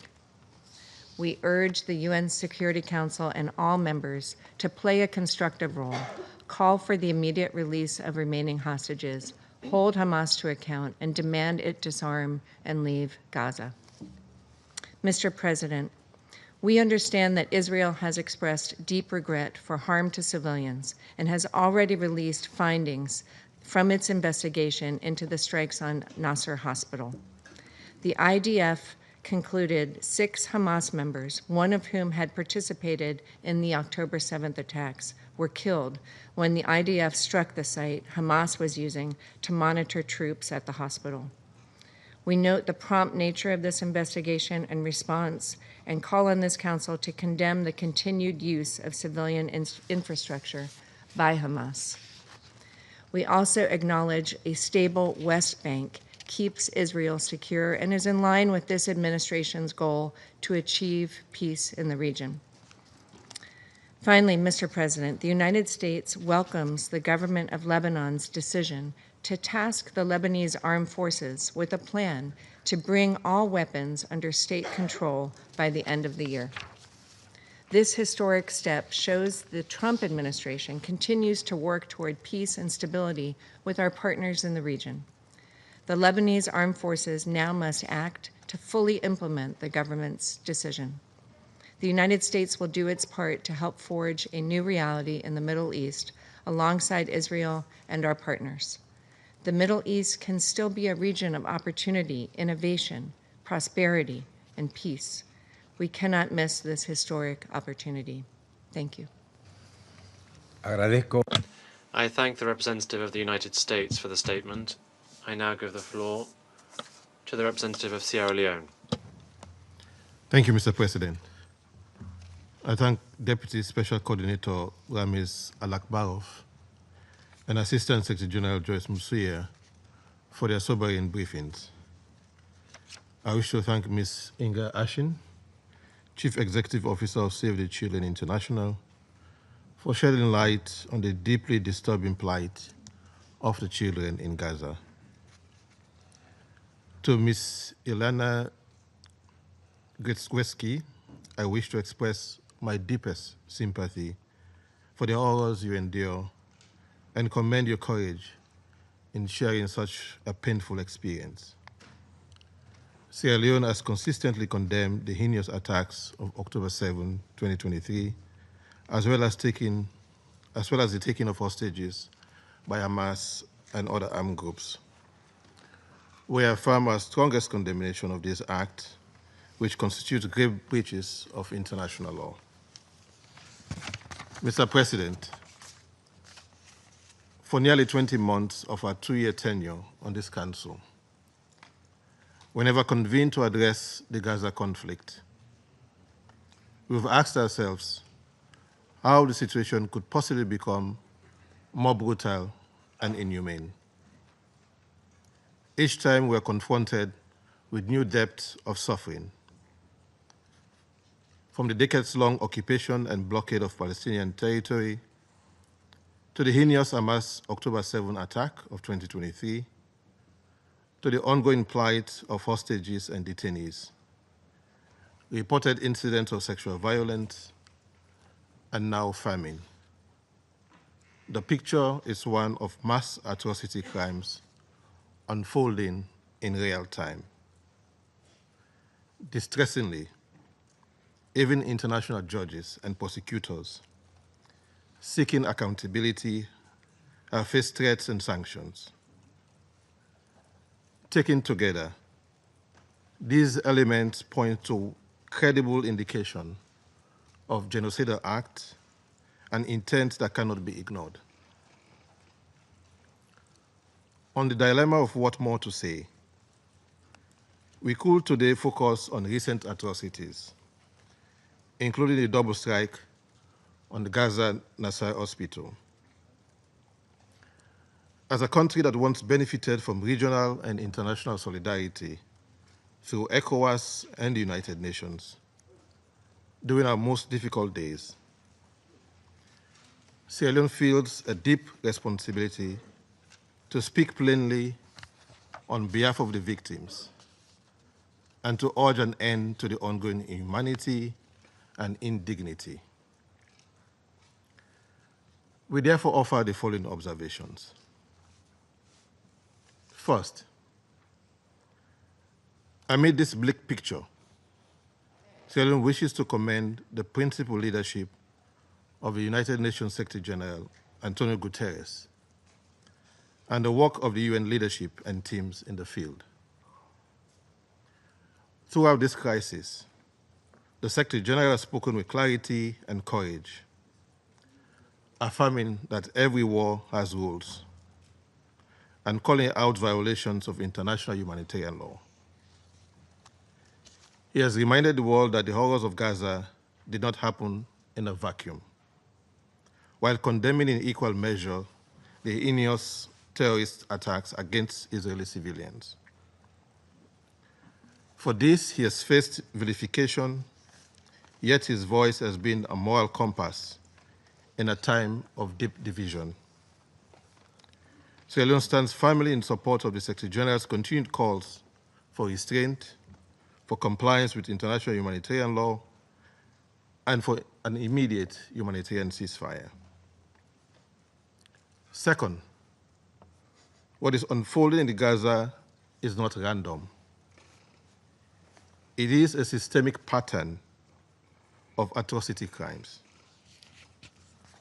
We note reports of indiscriminate and disproportionate bombardment in densely populated areas, the deliberate deprivation of food, water, medicine, and fuel, the razing of entire neighborhoods, attacks on hospitals, ambulances, and shelters, and the killing of journalists, medical workers, and aid staff.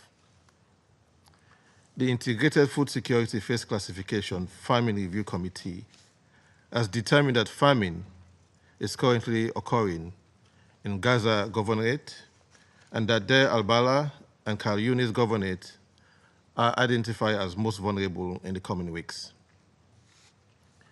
This Gaza famine is not a natural disaster. It is man-made, the result of deliberate obstruction and denial of humanitarian assistance, as we've heard from Ms. Ashin. Under international law, genocide includes killing members of a group and inflicting conditions of life calculated to bring about its physical destruction in whole or in part. Today in Gaza, we see undeniable warning signs of exactly such destruction being inflicted on a civilian population. The International Criminal Court has already issued arrest warrants that include the war crime of starvation. The International Court of Justice has ordered the government of Israel to take all measures to prevent genocide and to enable humanitarian relief. Yet, the devastation continues, and the orders of the ICJ are openly disregarded. The pattern, regrettably, is not confined to Gaza. In the West Bank, including East Jerusalem, we see a parallel strategy: a surge in settler violence, the expansion of illegal settlement, and plans that threaten to sever territorial contiguity. Entire communities are being uprooted, with the clear effect of rendering life unviable for Palestinians and making the two-state solution increasingly unviable. Celine views this development with grave concerns. The parallels to ethnic cleansing are unmistakable. Third, we must also note the systematic assault on truth itself. As stated, the Secretary General has been subjected to campaigns of vilification simply for speaking the truth. The United Nations and its agencies have faced unsupported accusations. Even UN facilities, including schools and shelters, have been struck, undermining their essential humanitarian work. Journalists and media workers have paid with their lives in unprecedented numbers.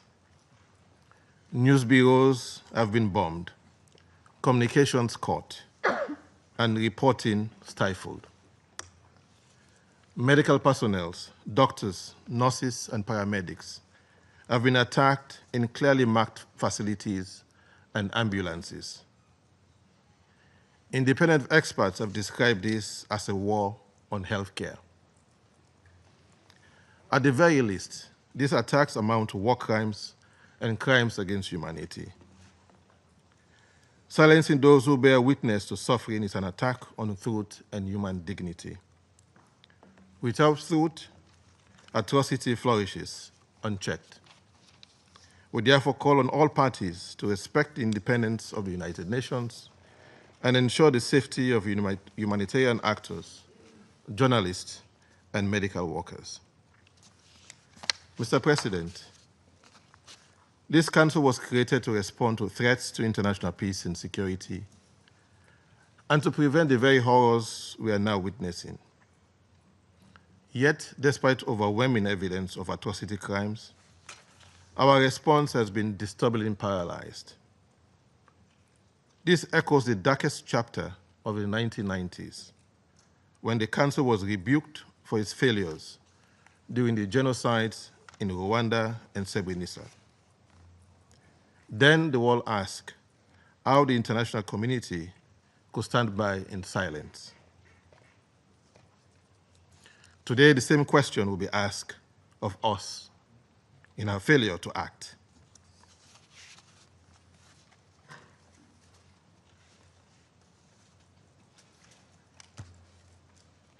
The Genocide Convention obliged all states not only to punish, but also to prevent genocide.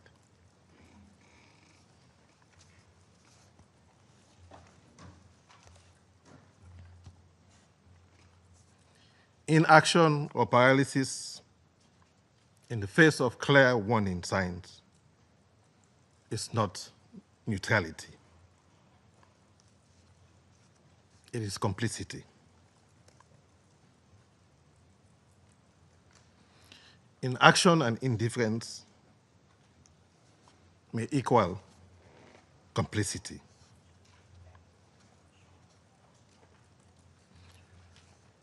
Future generations will look back and ask whether this council did everything in its power to stop an atrocity in real time. History's judgment will be unforgiving if we fail to rise to this moment. The path forward is clear. We've listened carefully to the parties. From the state of Palestine, the calls are clear: an immediate ceasefire, renewed commitment to the Arab Peace Initiative, disarmament of Hamas, and a reinvigorated pursuit of a two-state solution. From Israel, we hear the imperative of freeing hostages, the need for security, and the desire to live in peace and normalization with Middle Eastern states. These objectives are not mutually exclusive. They are interdependent. A cessation of hostility is indispensable to save Palestinian lives and uphold their rights, just as the release of hostages and security guarantees are indispensable for Israelis. There must be an immediate, comprehensive, and sustainable humanitarian ceasefire. There must be unfettered humanitarian access, with all crossings open for food, medicine, fuel, and water. There must be the immediate and unconditional release of all hostages and humane treatment of all detainees. There must be an end to the collective punishment and attacks on civilians, hospitals, journalists, and UN facilities. There must be accountability for atrocity crimes, to the support for the International Criminal Court and UN's investigative mechanisms. These councils will also consider measures, including restrictions on armed transfers, to halt the means by which atrocity crimes are being committed. The core purpose of the United Nations is to save succeeding generations from the scourge of war and to reaffirm faith in fundamental human rights. In Gaza today, we face a moral test that will define our legacy. Never again was a vow made after the genocides of the last century, but it becomes meaningless if we turn away now. Sierra Leone's position is clear.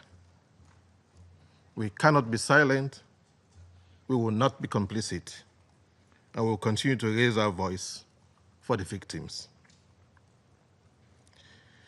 Major General Henry Kwame Ayodoho, who served as Deputy Force Commander of the UN Peacekeeping Mission in Rwanda in 1994, once recalled that when confronted with a difficult choice, he said, and I quote, "We had to act according to the dictates of our conscience," end of quote.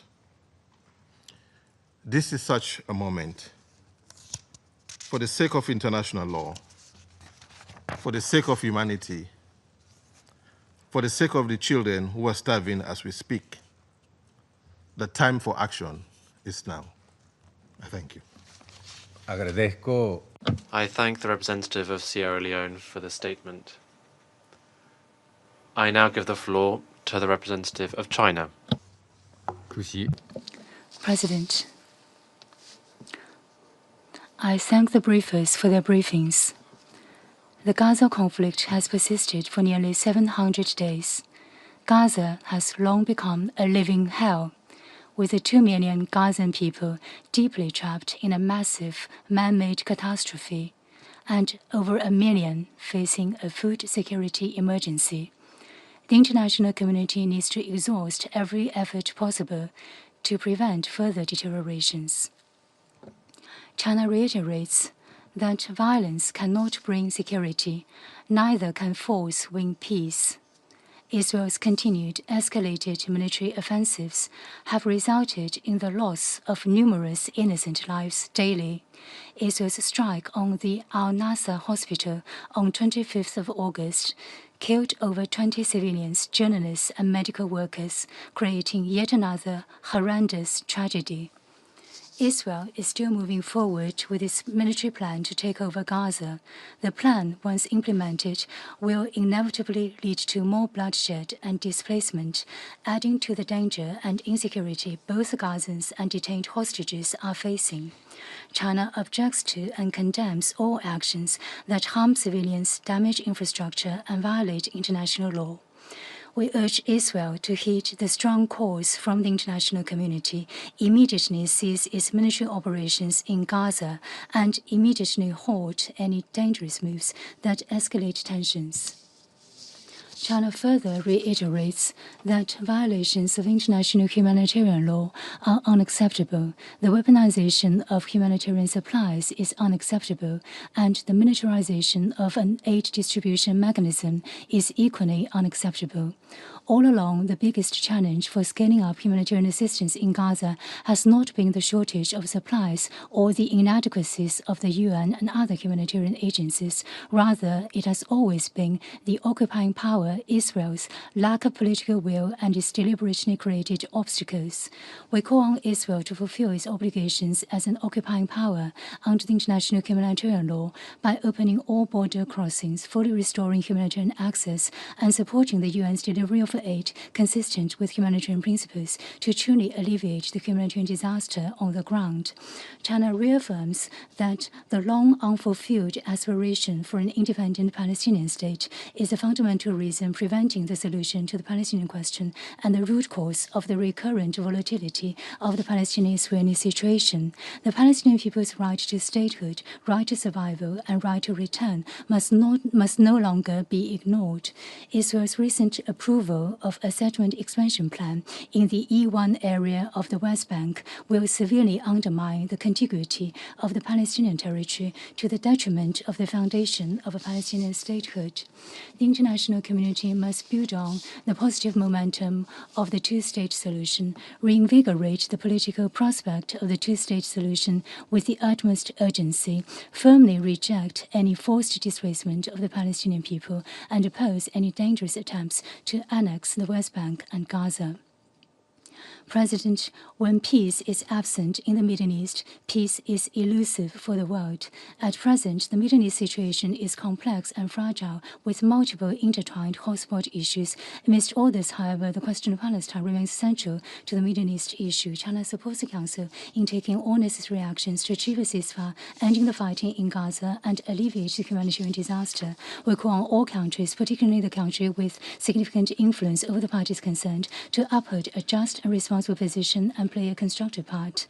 China will continue to work with the international community towards ending the war in Gaza, advancing the implementation of the two-state solution, and ultimately achieving a comprehensive, just, and lasting solution of the Palestinian question so that both the Palestinian and Israeli peoples can live in shared tranquility and happiness.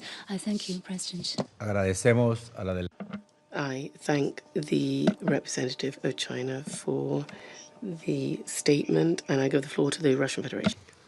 Спасибо. Thank you, Mr. President. We are grateful to today's briefers for their information about the situation in the Gaza Strip. Over the past few days, we, just like many of our colleagues, were stunned by the new data on the record scale of famine in Gaza. These signals and persistent calls to Israel to immediately stop the collective punishment of the Palestinians have been forthcoming from different global capitals, including Moscow, and also international headquarters structures, regional organizations, and representatives of our global organizations throughout the world. Furthermore, the world is calling on West Jerusalem to recognize that there is no alternative to a peaceful settlement of the Palestinian-Israeli conflict, which would pave the way for establishing genuine peace and security in the Middle East. This is the sole scenario that meets the interests both of the Israelis and all of their neighbors. Today, almost 2 years after the start of the bloody war in Gaza, indeed, it's difficult to find the right words to describe the scale of the destruction and human suffering in the Gaza Strip. The most succinct and at the same time terrifying recent depiction was by the UN Secretary General Antonio Guterres, who described the situation in Gaza with one word: hell. The UNRWA Commissioner General, Mr. Lazzarini, characterized the situation in the Strip as bordering on genocide, and the forced population displacement is akin to ethnic cleansing. Such statements and other cases in the assessment of the UN leadership is backed up by daily reports from Gaza about the deaths of dozens of civilians. Just the day before yesterday, indiscriminate strikes by Israel on Gaza killed 70 people. 2 days ago, live on air, as a result of the attacks on the Strip, the Nasser hospital was destroyed and more than 20 people were killed, including 5 journalists. Furthermore, judging by the images in the media, a cynical double-tap strike was used when rescue workers arrived. Even Benjamin Netanyahu already admitted that Israel's direct responsibility for what occurred, calling it a tragic mishap and promising to conduct an investigation. Mr. President, we'd like also to draw your attention to the actions of the so-called Gaza Humanitarian Foundation. Since the foundation started its work in May this year, the situation has turned into a completely tragic and unacceptable one. According to various assessments, more than 1,800 Palestinians have died trying to get humanitarian assistance. Thousands of them were near the distribution points that were managed by this pseudo-humanitarian structure. According to reports, strikes on civilians are occurring not only regularly, but also precisely. People in their utter despair spend the night at distribution points and in response get bullets in them. This is no humanitarian mission. This is violence hidden behind good intentions. Under the guise of so-called humanitarian work, there is a policy of fear and intimidation against defenseless civilians.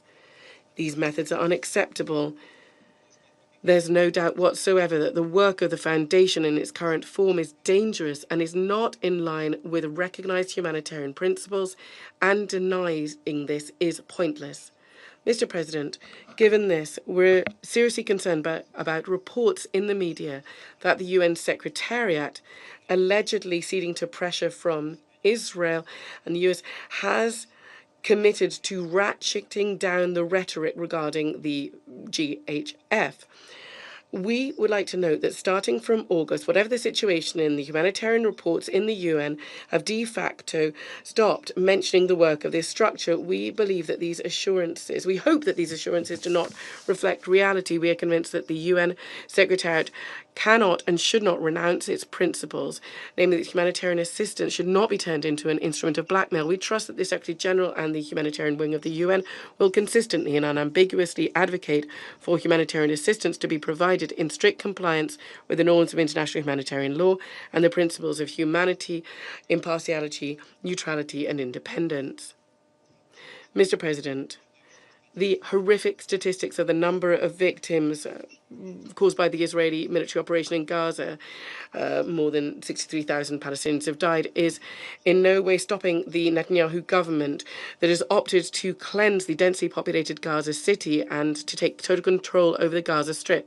West Jerusalem is not sobered either by the opinion of the overwhelming majority of the international community. We'd like to remind you that on the 10th of August, during the emergency meeting of the Security Council, almost all delegations, including those from Arab and Muslim countries, condemned the new escalatory actions of Israel, underscoring the growing security risks not only to the inhabitants of Gaza, but also to the Israeli hostages held there.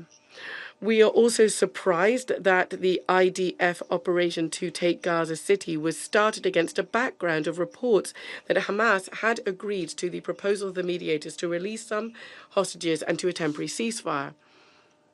We are closely following the diplomatic efforts of the mediators inter alia the efforts of Washington. Quite frankly, we do see some discrepancies in the views on how the negotiations are going. American colleagues are always saying that Hamas is refusing to do a deal.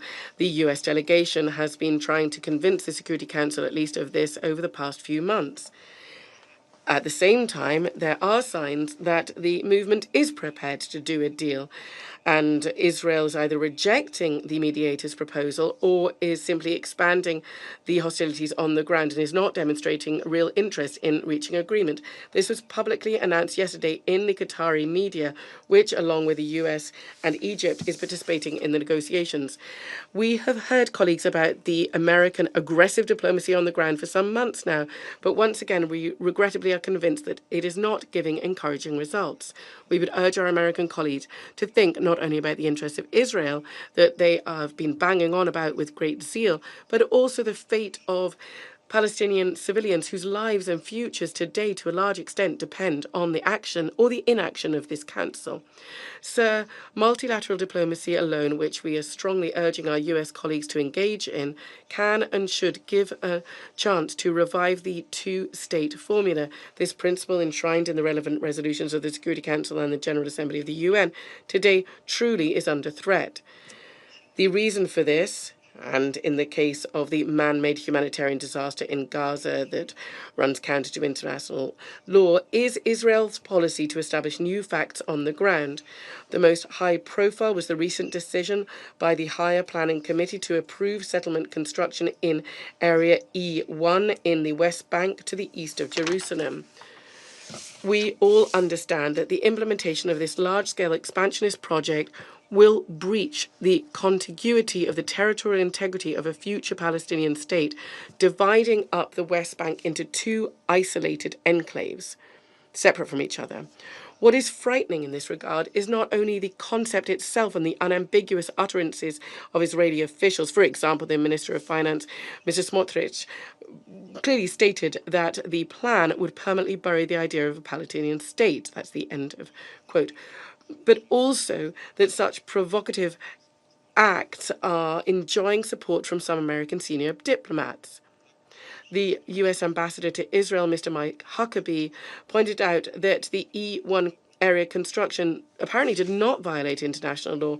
Such opinions directly run counter to the foundational document of Middle East settlement process and also the recent decisions of the Security Council, including Resolution 2334.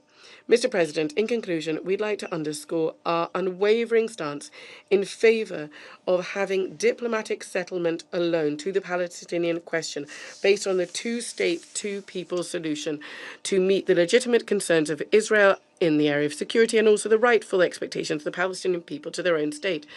The alternative to this is further isolation of Western Jerusalem and the international scene and the growth and the number of civilian in Gaza victims. Israel is thus not going to solve the problem of its own security, but it would just be simply pushing it off by fostering revenge and hatred among young Palestinians. This is extremely short-sighted and an irresponsible policy. Thank you very much. I thank the representative of the Russian Federation for the statement. I now give the floor to the representative of Pakistan. Thank you, Mr. President.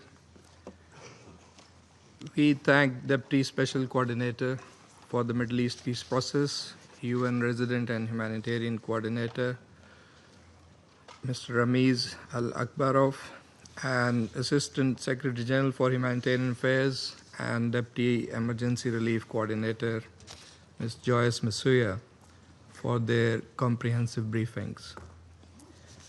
We are also grateful to Ms. Inger Esching, CEO of the Save the Children International, for her sobering briefing. Indeed, it was moving. The predicament of the Palestinian children under occupation. But the question is, will it move this House?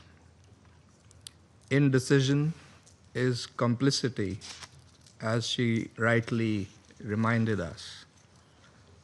We also listened with deep empathy to Ms. Ilana Grzyski.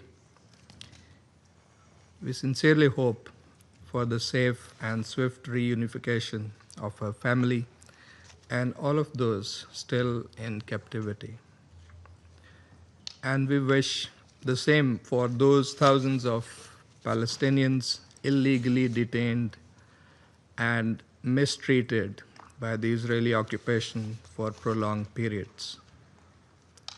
Healing there must be for everyone. Healing that corresponds to the human suffering of all.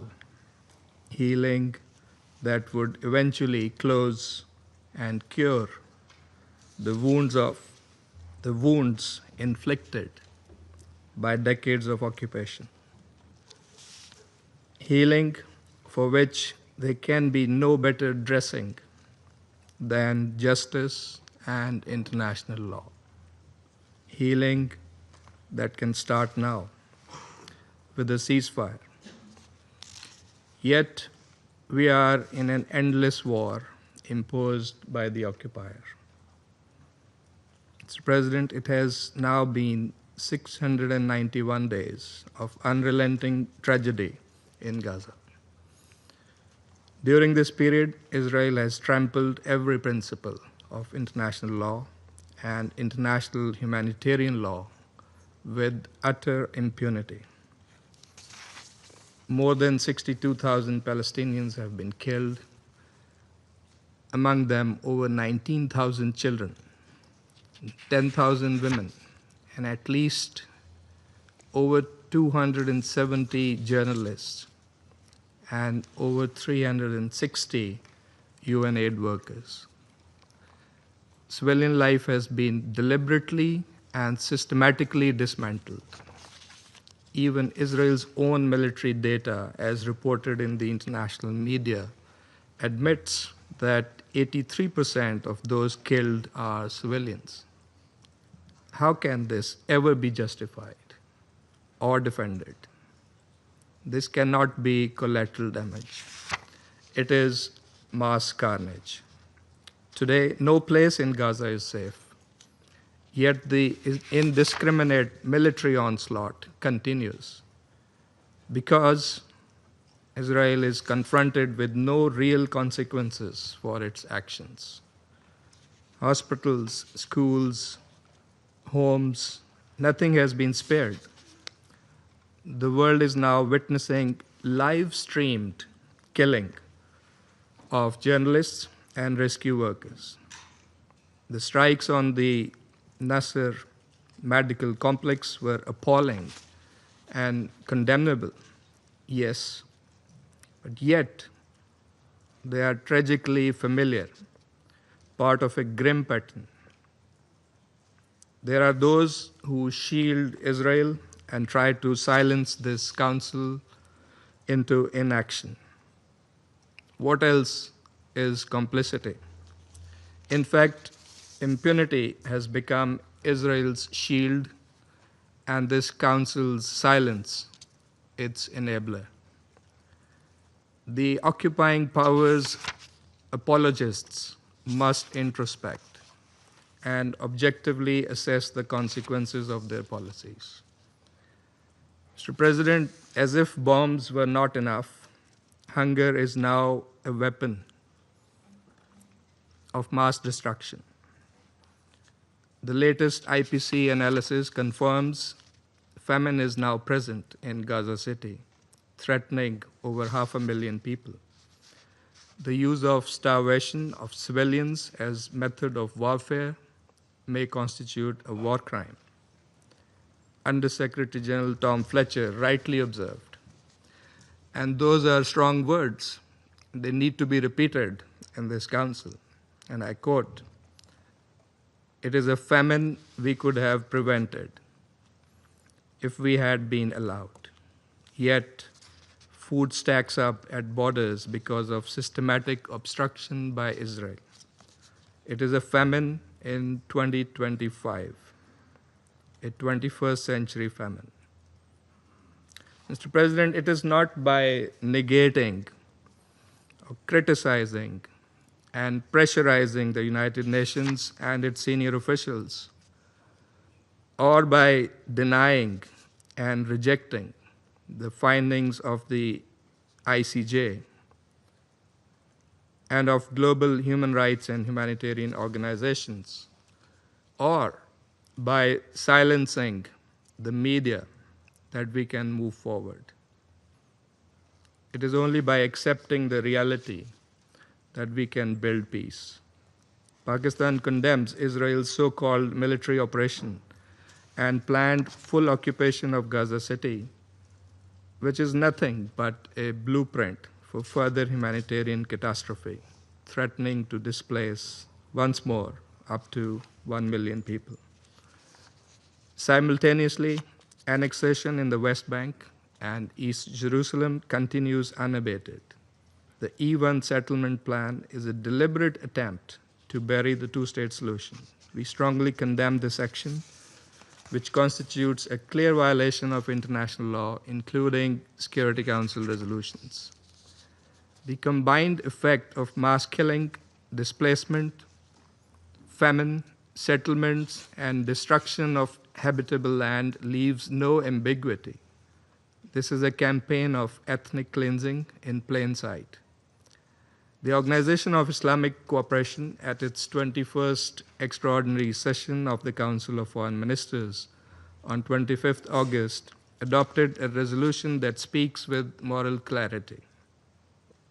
It has urged this Council to act promptly under Chapter 7 to stop the brutal aggression by the Israeli occupation and its violations, which threaten the prospects for achieving a just, lasting, and comprehensive peace in the region and hinder the implementation of the two-state solution.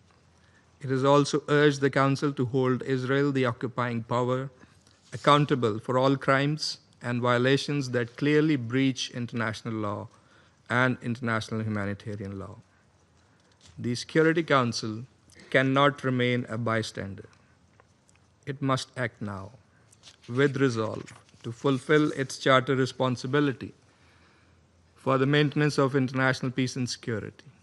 It must demand, first, an immediate, permanent, and unconditional ceasefire across Gaza and the occupied Palestinian territory, with full implementation of Security Council Resolution 2735. We appreciate and support the efforts led by the United States, Egypt, and Qatar, and hope these will result in an early ceasefire. Second, an immediate and unconditional lifting of all restrictions on the entry of humanitarian aid into Gaza and its safe and unhindered distribution to the population in need of such assistance, as well as the restoration of all essential services. Third, release of all hostages and exchange of Palestinian prisoners. Fourth, a halt to Israel's declared intent to occupy Gaza City. And fifth, an end to forced displacement, illegal settlement expansion, and annexations in the West Bank and East Jerusalem. Mr. President, lasting peace requires a credible political horizon, one grounded in international law, leading to the realization of a sovereign, viable, and contiguous Palestinian state based on the pre-1967 borders, with Al-Quds al-Sharif as its capital. Occupation must end, for that is the actual root cause of instability in the Middle East. The high-level conference on peaceful settlement of the Palestinian question and the implementation of the two-state solution was co-chaired by Saudi Arabia and France last month, was a timely initiative. It respects the will of the international community. That must be respected. It must be followed by concrete and coordinated international action to finally achieve the long-coveted peace and stability in the Middle East. Mr. President, every moment of inaction deepens the suffering that we are all here talking about. It multiplies the grief and tears apart the very fabric of international law. The world is watching. History will not forgive delay. It will not forget inaction. The Council must rise to its chartered duty and act. I thank you. I thank the representative of Pakistan for the statement. I now give the floor to the representative of France. Monsieur le Président. Mr. President, First of all, I would like to thank the Deputy Special Coordinator of the United Nations for the Middle East Peace Process, Mr. Ramiz Al-Kabarov, and also the ASG for Humanitarian Affairs, Ms. Joyce Musuma, for their briefings. I would also like to thank Ms. Inga Ashing for the briefing on the very devastating consequences of the situation in Gaza. I would like to say that it's very important for the very moving testimony of Ms. Grzewski to be heard. She is extremely courageous, and we're pleased she was here in the Council.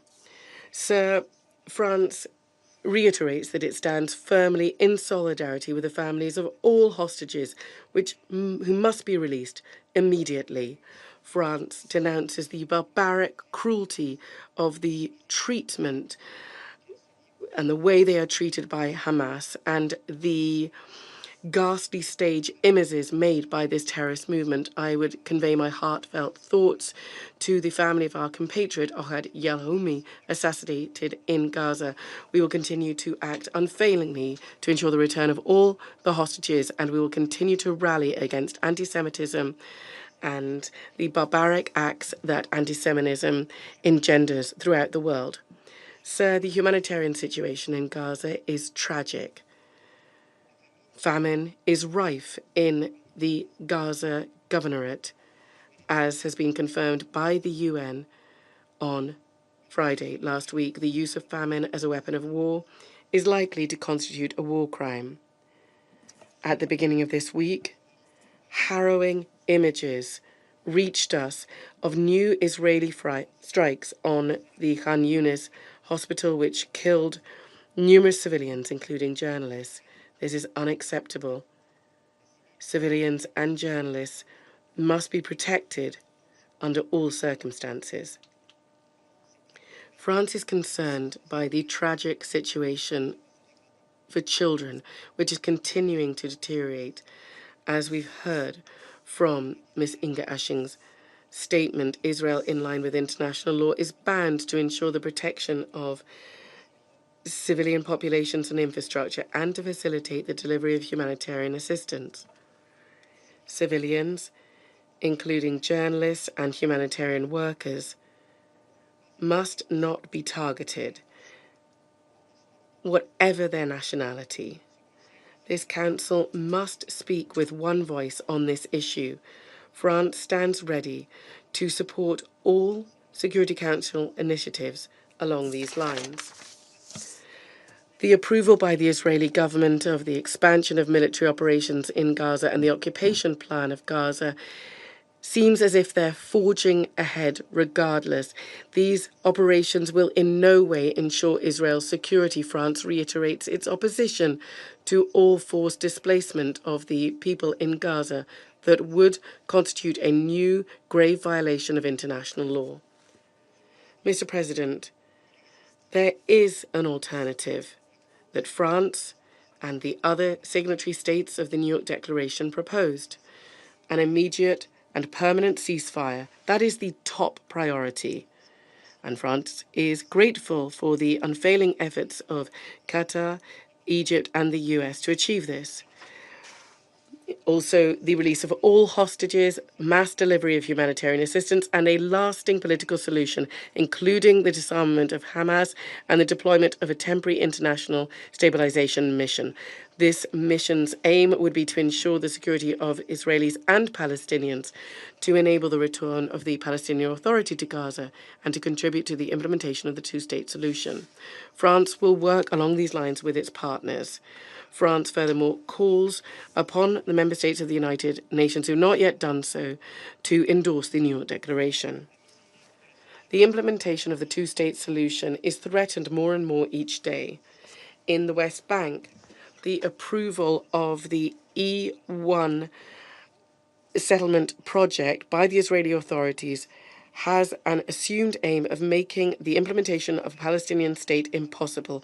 France reiterates its condemnation of settlements and of all the tension and violence that this caused, France will remain mobilised alongside its European partners to bring an end to this, including through new sanctions against those individuals and entities responsible for settlement activity. Mr. President, we are at a crossroads today. Our mobilisation must not flag. We need to draw on the success of the international conference that took place here in New York in July, and we need to keep going along the right tracks. The future of all inhabitants of Israel and Palestine depends on it today and tomorrow. Thank you very much. I thank the representative of France for the statement. I now give the floor to the representative of Denmark. Thank you, Mr. President. At the outset, allow me to thank ASG Masuya and Chief Executive Officer Ashing for their powerful briefings. Through you, I would like to extend Denmark's sincere gratitude to your teams and organizations for their life-saving work in Gaza, operating in unimaginably difficult circumstances. I also thank Deputy Special Coordinator Alak Barrow for his insightful briefing. Ms. Skutsevsky, thank you for your courageous testimony. The horrors you and your loved one have suffered are simply unthinkable. I assure you, we are not, and we have not, been silent in the face of these heinous acts. Mr. President, there is no denying it. The famine that we have all feared is now a confirmed fact in Gaza City, and it is expected to affect more areas by September. At least 500,000 people in Gaza are facing the most severe conditions of starvation, destitution, and death.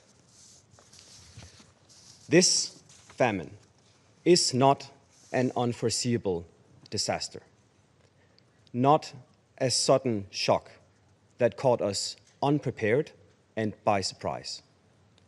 It was never inevitable, nor beyond prevention. This famine is first and foremost a result of Israel's actions to restrict humanitarian aid, including food and other essential goods. We urge Israel to immediately change course. Immediate, large-scale, unobstructed, multi-sectoral humanitarian assistance is critical to avert further destitution, starvation, and death. Immediate and decisive action will save lives. Mr. President, we are deeply shocked by another attack on a medical facility in Gaza, namely the Nasser Hospital in Khan Younis this Monday. Civilians, health workers, and journalists must be protected. In order to lessen the enormous pressure on Gaza's health facilities, we call for the resumption of medical evacuation corridors from Gaza to the West Bank, including East Jerusalem. Additionally, we call on Israel to lift restrictions on essential medicines and medical equipment to Gaza that are currently denied on the grounds of being dual use. Civilians, including humanitarian workers and UN personnel, as well as civilian infrastructure, must be protected by all parties in accordance with international humanitarian law. The full-fledged UN humanitarian aid system must immediately and unconditionally be allowed to return. Due to Israel's new restrictive registration requirements, essential international NGOs may be forced to leave imminently, which would further worsen the already catastrophic humanitarian situation. We repeat our call on the government of Israel to provide authorization for all international NGO aid shipments. Humanitarian aid must cease to be politicized and used as a political bargaining chip in Gaza. Mr. President, in the midst of this catastrophic situation. A military campaign targeted at Gaza City is being launched by Israel. We condemn this decision, which will only lead to more unbearable suffering for the civilians of Gaza City. We urge Israel to halt this operation. Mr. President, Denmark reiterates its firm condemnation of the heinous terrorist attacks on 7 October 2023 perpetrated by Hamas. There can be no justification for this attack, nor for the despicable maltreatment of the hostages. However, we have consistently stressed that Israel's response must be exercised in compliance with international law and with full respect for international humanitarian law. The fight against terrorism cannot come at the expense of the rules that safeguard humanity. We reiterate our support for the mediation efforts by the US, Egypt, and Qatar, and repeat calls to reach an agreement for an immediate and lasting ceasefire and an immediate and unconditional release of all hostages, including, of course, Mitskusevsky, your partner. Mr. President, with the world's attention on Gaza, Israel has decided to approve the E1 settlement plan that, if implemented, will divide a Palestinian state and thereby undermine the two-state solution. Denmark strongly condemns this decision, which is taken in the midst of deeply unsettling reports of intensifying violence, intimidation, and land grabbing in the West Bank. Mr. President, in closing, we need initiatives that bring us closer to the two-state solution, not further away from it. We need initiatives aimed at lasting peace and security for both Israelis and Palestinians. Denmark stands ready to support such initiatives and reiterates our steadfast commitment to the two-state solution as the only viable solution for peace in the Middle East. And I thank you. Agradezco a la delegación de Dinamarca. I thank the representative of Denmark for the statement. I now give the floor to the representative of Somalia. Thank you, Mr. President. I also want to thank Deputy Special Coordinator, Mr. Alakbarov, and the ASG, Ms. Mirsuya, and Ms. Ashen of the Save the Children for their sobering briefings today. I have also listened carefully to the testimony of Mr. Ilana Gruevski and sympathize with the suffering endured by her and by all the families in this conflict. Mr. President, we are gravely concerned by Israel's recent announcement to impose total military control over the entire Gaza Strip, as well as the expansion of the new settlement in East Jerusalem. We also condemn Israel's bombing of Nasser Medical Complex in Khan Yunis, which resulted in the death of innocent unarmed civilians, including doctors, journalists, and patients. These actions risk the prospect of achieving lasting peace and further compound an already dire situation in Gaza and the West Bank. The latest IBC report has removed any doubt about what's happening in Gaza. Famine is no longer looming. It's a man-made famine, and it's happening in Gaza. The death of children from hunger and disease is not a forecast, it's a fact. Entire families are starving in full view of this council, despite the presence of international humanitarian system that could save them if only they were allowed to act.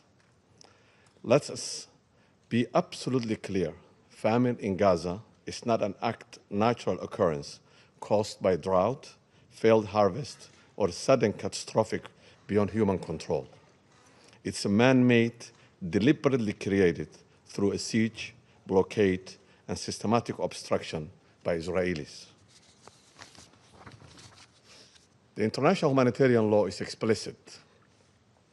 The starvation of civilians as a method of warfare is a genocide and it's prohibited. Attacks on objects indispensable to survival, food stocks, water systems, agriculture, medical facilities are prohibited under international humanitarian law. The Fourth Geneva Convention requires the occupying power to ensure the welfare of the civilian population under its control.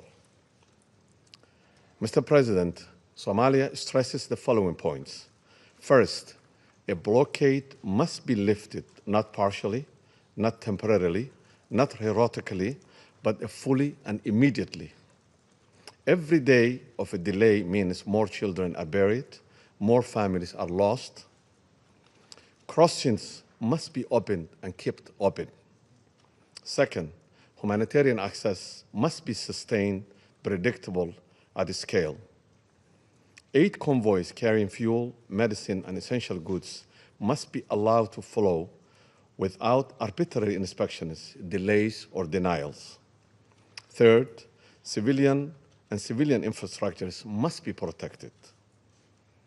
Hospitals, bakeries, water networks, schools are not legitimate targets.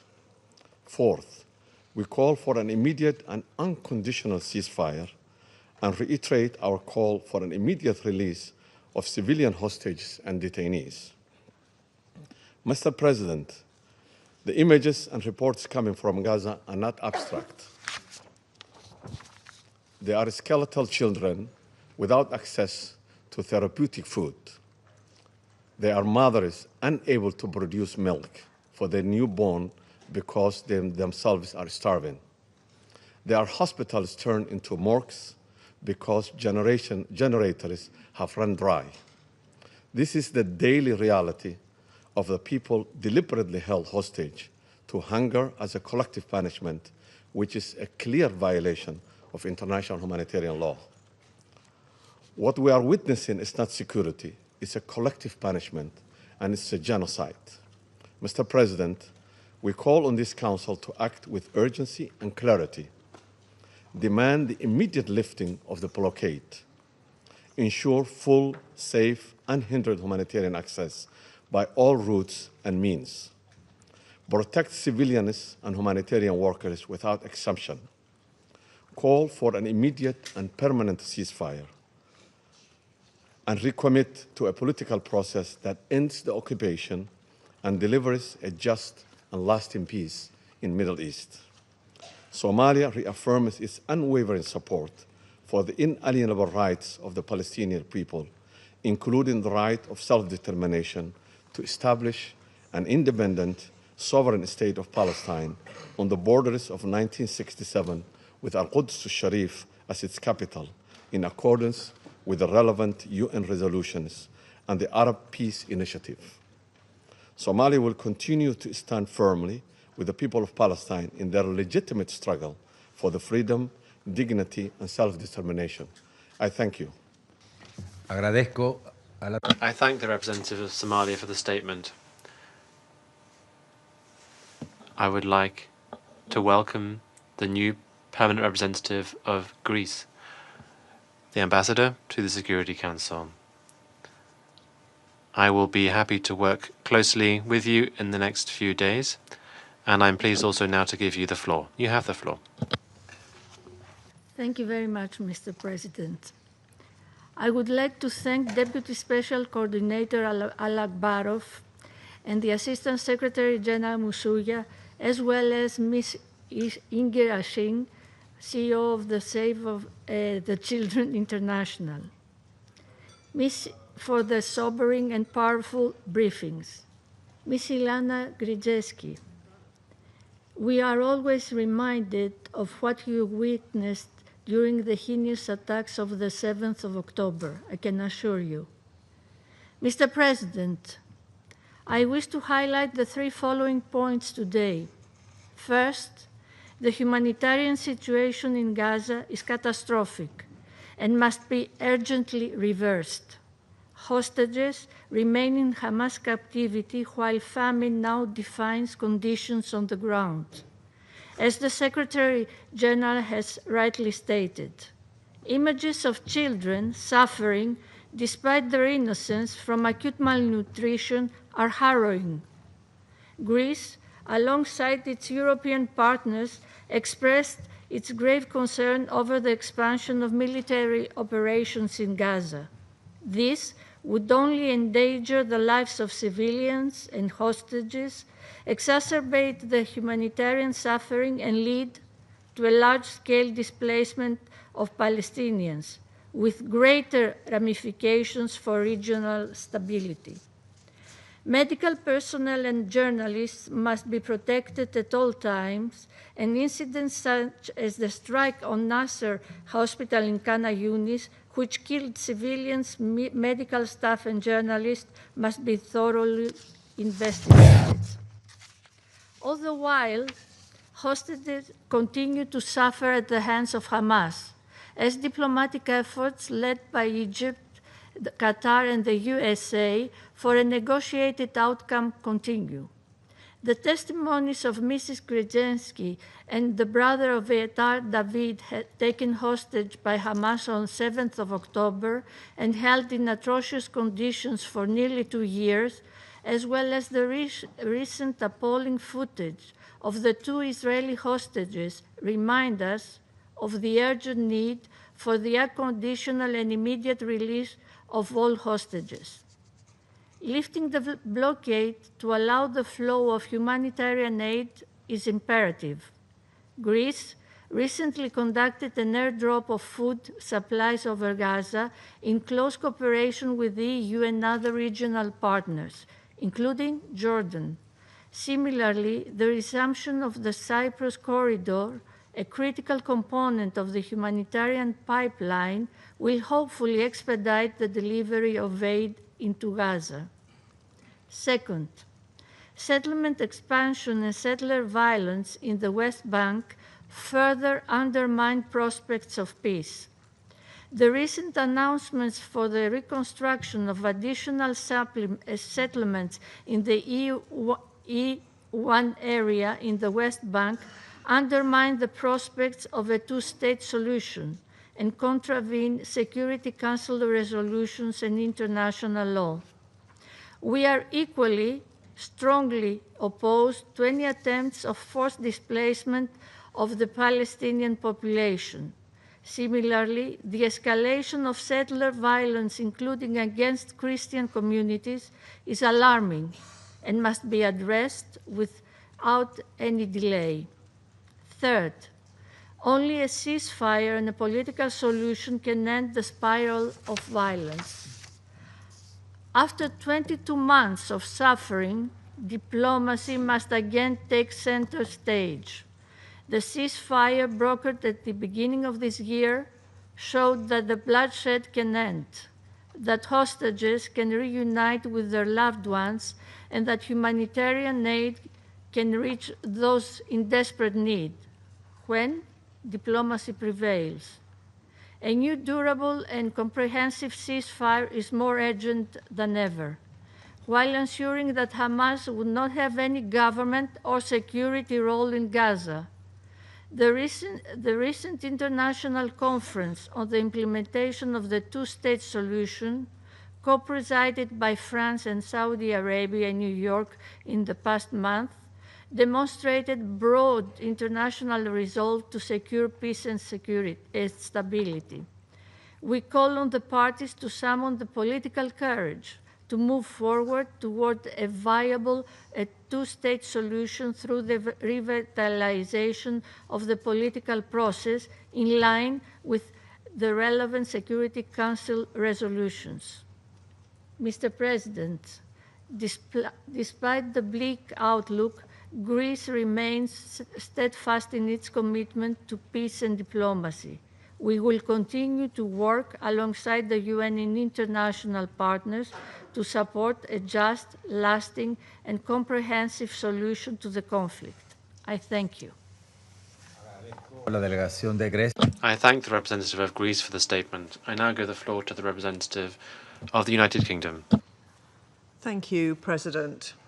I'd like to start by thanking Deputy Special Coordinator Alek Barov, ASG Masuya, Ms. Ashing, and Ms. Gritsevsky for your sobering and powerful briefings today. which underline one single truth.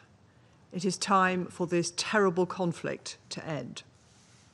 I'll make 3 points, President. First, the IPC's confirmation of famine in Gaza City marks the first officially recorded famine in modern history in the Middle East. It is entirely man-made and, as my Foreign Secretary has said, it is a moral outrage. Over 100 children in Gaza have died of malnutrition, while food is sitting at Gaza's borders. I have 2 clear messages for Israel. Immediately lift restrictions and allow food, medical supplies and fuel to reach those in desperate need in line with international humanitarian law. And allow the UN and international NGOs to carry out their life-saving work without obstruction. It is also vital that international humanitarian law is upheld. Israel's attack on Nasser Hospital this weekend, killing civilians, health workers, and journalists, is appalling. We note the ongoing inquiry into this attack, and it is imperative that there are urgent and transparent investigations which hold those responsible to account in a meaningful way. Second, Ms. Gritsevsky provided a truly harrowing account today of the cruelty she experienced at the hands of Hamas terrorists. The United Kingdom unequivocally condemns conflict-related sexual violence wherever it occurs, and we continue to call for justice for survivors of these abhorrent crimes. Her briefing also reminded us of the agony of the hostages still held in Gaza, including her partner, Matan Zangawa. The United Kingdom has been clear that Hamas must immediately release all the hostages taken on the 7th of October and lay down their weapons. And I recall that the Security Council has called for the unconditional and immediate release of the hostages in all 4 of our resolutions since the 7th of October. But I reiterate again today that Hamas must be held accountable for their despicable actions and can have no future in the governance of Gaza. A ceasefire remains the best way to secure the release of all the remaining hostages. The Israeli government's plan to expand military operations in Gaza will only put them in further danger. We condemn this decision and urge Israel to change course. Third, Israel's decision to approve plans for settlement construction in the E1 area in the West Bank, if implemented, would be a flagrant breach of international law, and it will take us further away from peace. Israel must retract these plans. The two-state solution conference last month demonstrated the strength of support, the strength of international support for a brighter future for the region. The United Kingdom opposes any actions which undermine the viability of the two-state solution and the long-term goal of Israelis and Palestinians living side by side in peace and security. President, now is the moment for the parties to redouble their efforts to secure an immediate ceasefire. This is the path to end the suffering in Gaza, secure the release of the hostages, and deliver a framework for lasting peace in the region. I thank you. Agradezco a la delegación. I thank the representative of the UK for the statement. I now give the floor to the representative of Slovenia. Thank you, President.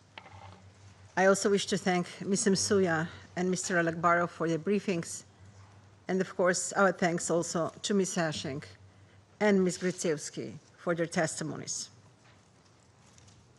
Mr. President, we are meeting just over 2 weeks after Israel's announcement of its intention to expand its military campaign in Gaza.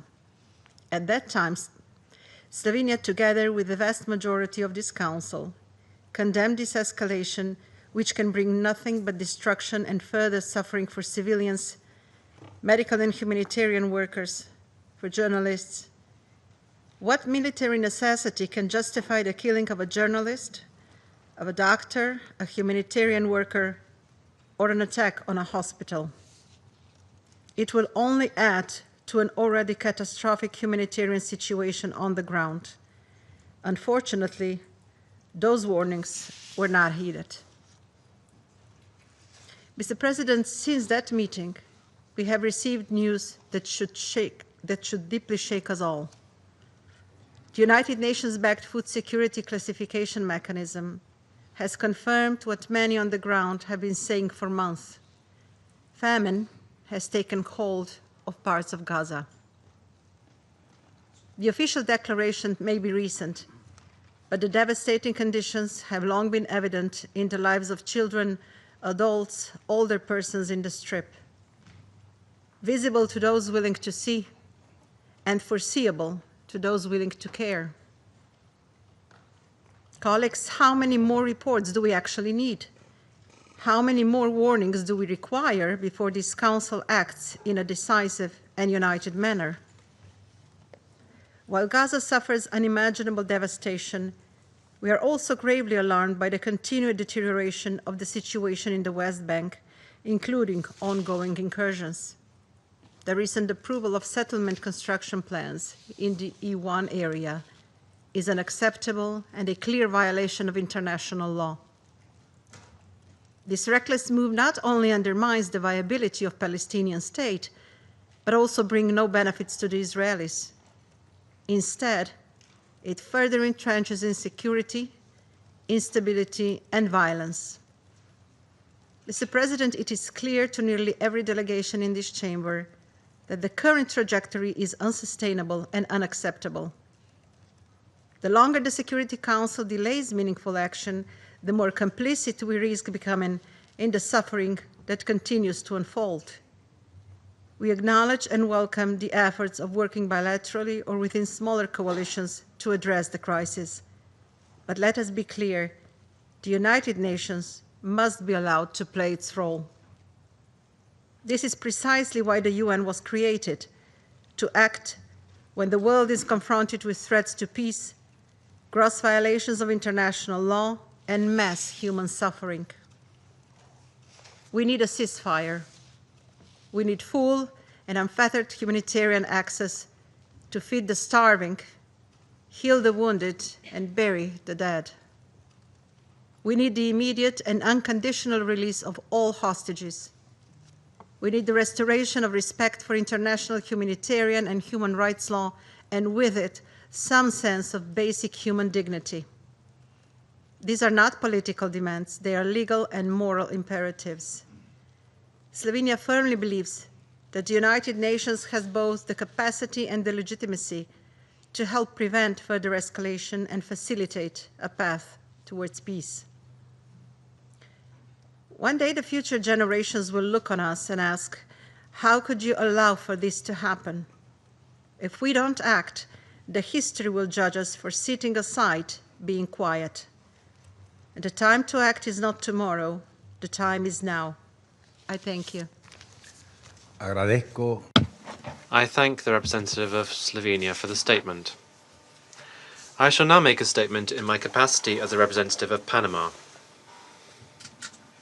Your Excellencies, colleagues, Panama would like to thank Mr. Ramiz Alakbarov, Deputy Special Coordinator for the Middle East Peace Process and United Nations Resident and Humanitarian Coordinator, and Ms.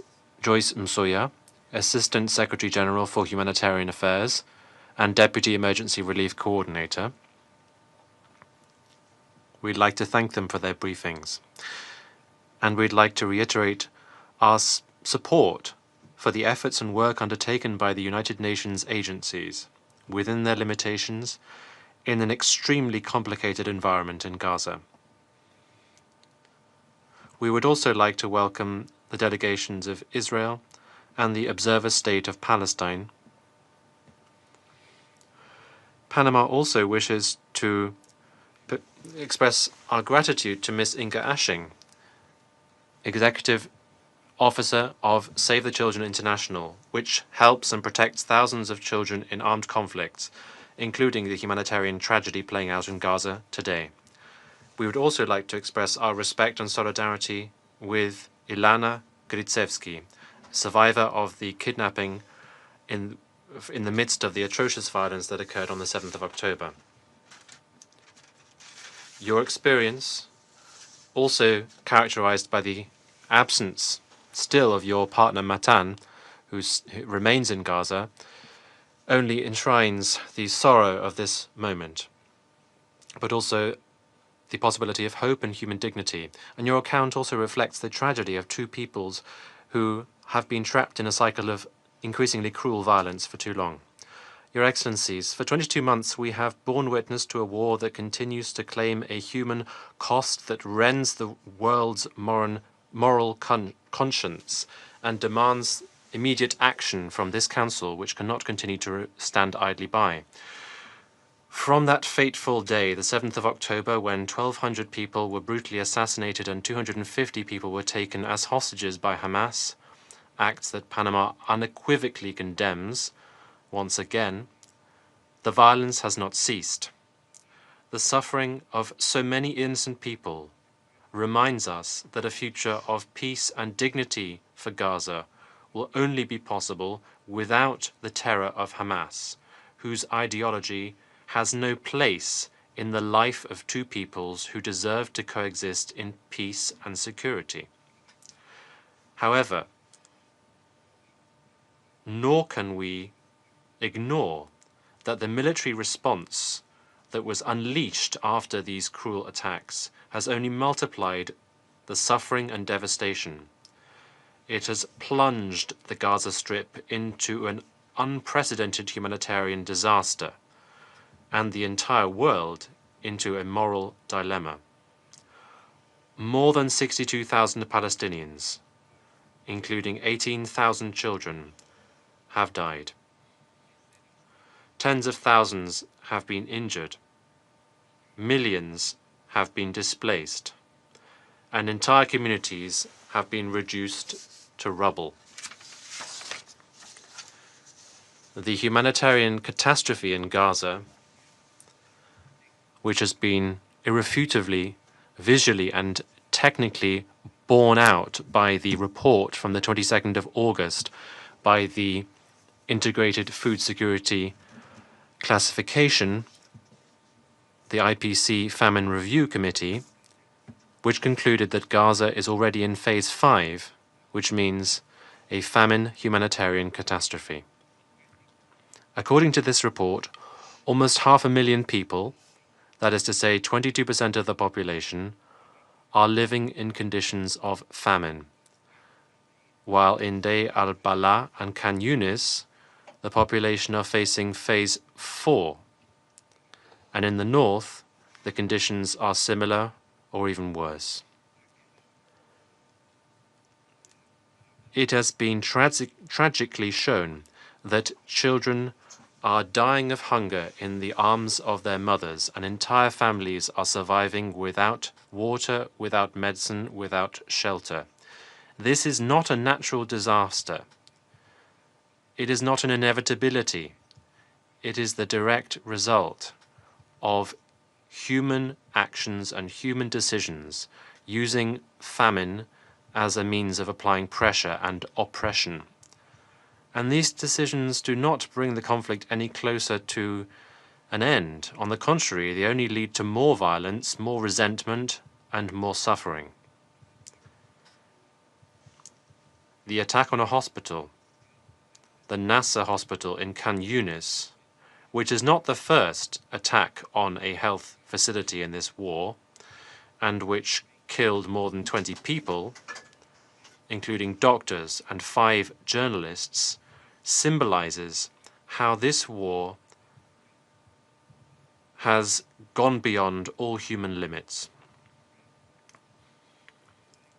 Deliberately bombing a hospital to silence those who are telling the truth about what is happening on the ground, and then going back to attack the same site to kill journalists and those who had gone to the initial site to try to provide aid and medical assistance,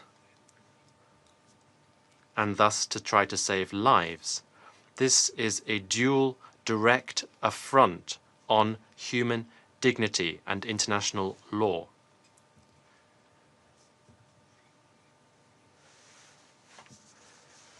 That is why there must be a serious objective investigation in order to credibly shed light on responsibilities for this tragic incident, and thus to avoid impunity.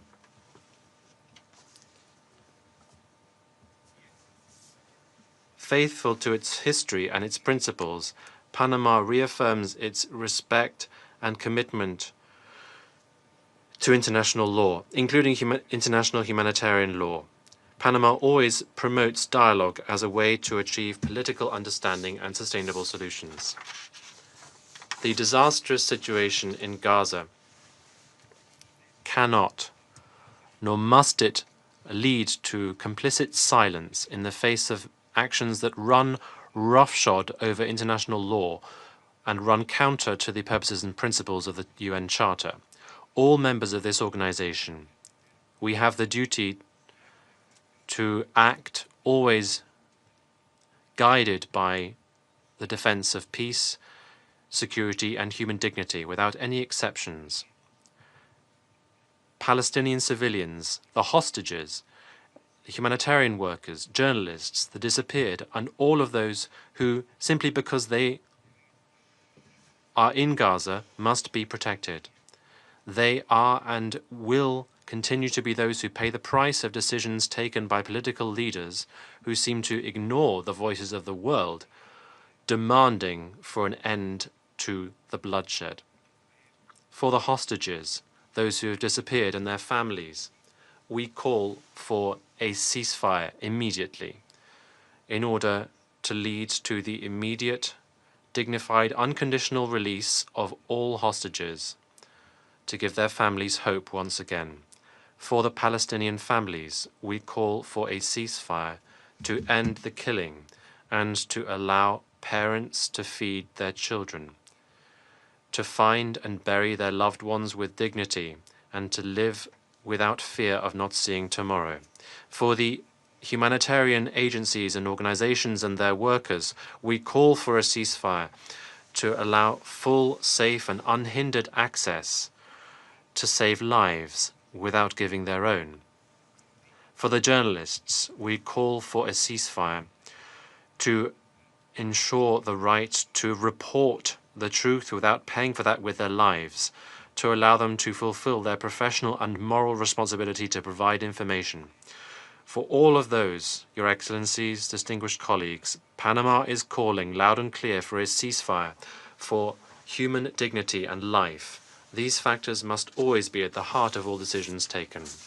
Your Excellencies, victory is not possible if it is built on the corpses of civilians, whose human dignity has been buried under the rubble of destroyed cities. The only viable, legitimate plan to achieve peace in the Middle East must involve two peoples, Israel and Palestine, who deserve it, living in security and dignity within internationally recognized borders and with guaranteed rights, free from fear and violence which encompasses them today. I resume my function as President of the Council. And I now give the floor to the permanent observer of the Observer State of Palestine. Mr. President, thank you very much for convening this meeting, and our thanks to all the briefers for their presentations and testimonies to the Council. Before I deliver the rest of my statement, I just want to share with you that maybe thousands of Palestinian children are with us in this room. I see them. I feel them. They are angels. They're coming to you and listening to all of you. And I'm grateful to almost all of you who said so many good things, and you demanded immediate ceasefire. So those angels who do not know hatred, they are extending their hands to you. We want peace. We want ceasefire. We want food. We want medicine. We want to stop this war permanently. We want to live in peace with all the children in the region. We don't want the pain that we endure to be endured by anyone else. And I add that those who think that they have a monopoly of pain, they are not really genuine about not feeling the pain of others, because we feel their pain, we understand it because we live it every moment.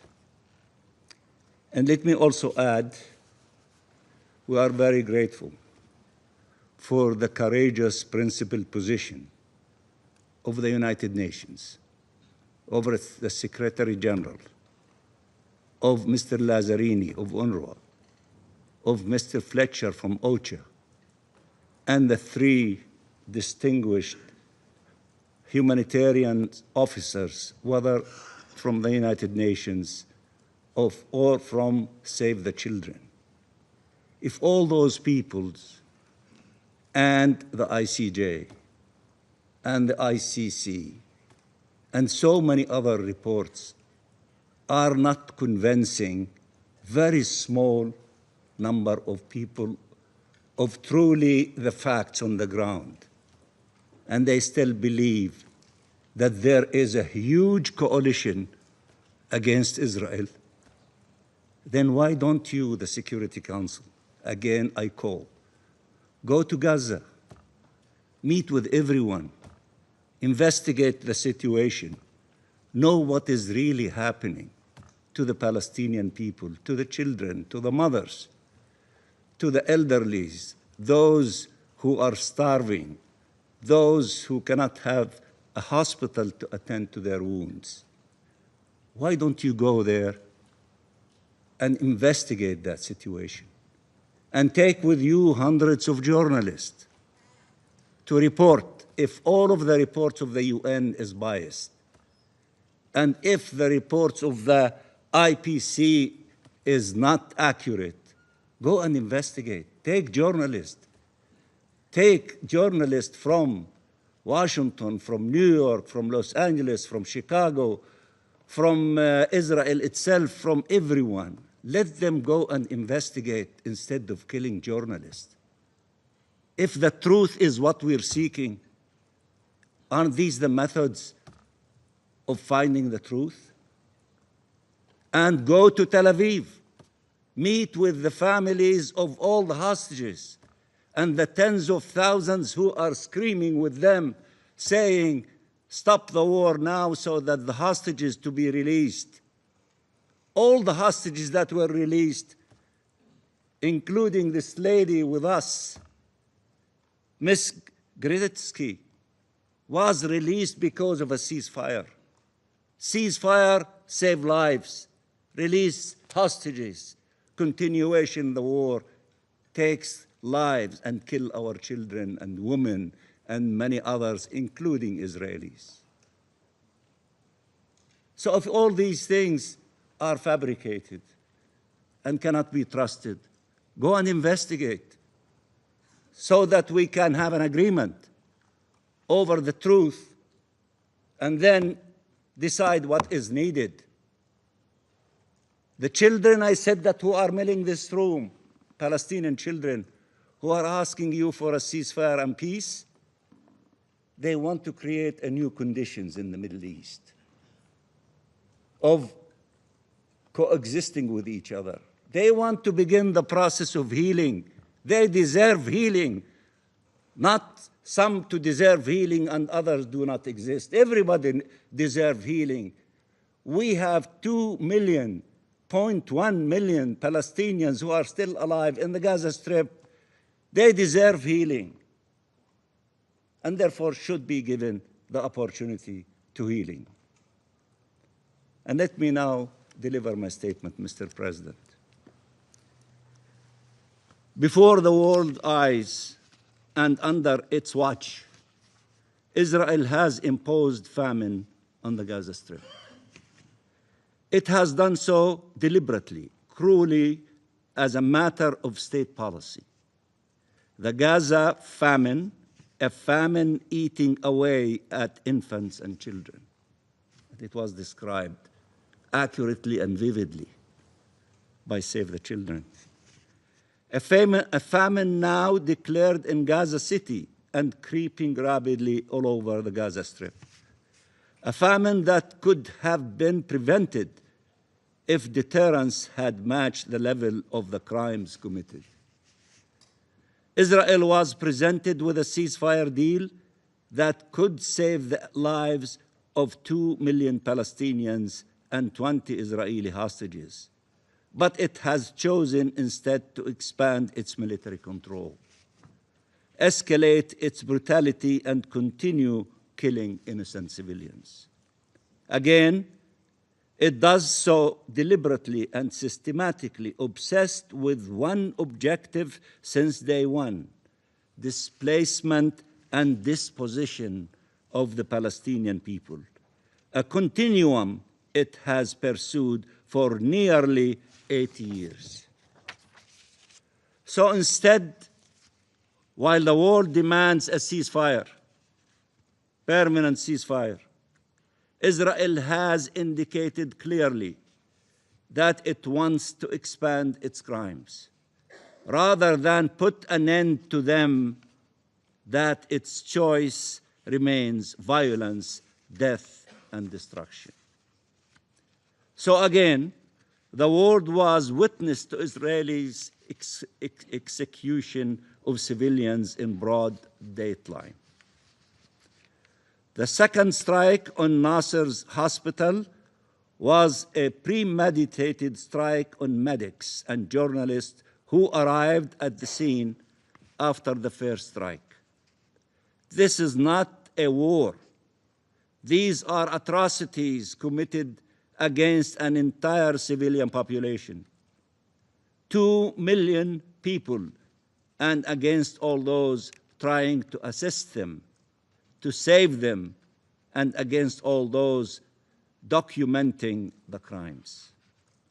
And while Israel prevents UN staff from returning to uphold their mandates in Gaza, it also still prohibits international journalists and international investigations from entering Gaza, insisting to maintain control of the crime scene and to prevent the full reality from reaching the world to evade accountability. Where else could the killing of humanitarians and journalists at such a large scale be tolerated? Where? Where else? Where else could the massacre of civilians day in, day out be tolerated, with reports revealing that civilians constitute at least 83% of the casualties? 83% of the casualties. No power on earth has dared to do anything close to what Israel is doing in total impunity. It incites against the Palestinian people and UN personnel, starting from the Secretary General declaring him persona non grata, effectively instructing its occupation forces to kill, maim, starve, detain, and torture both. Its contempt for international law, for this Council's authority, and for human life is beyond flagrant. And yet, somehow, it still sits among us and around this table. With all this record, still they are sitting here. Mr. President, Israel's illusions about its own might are leading to real death and suffering every single day.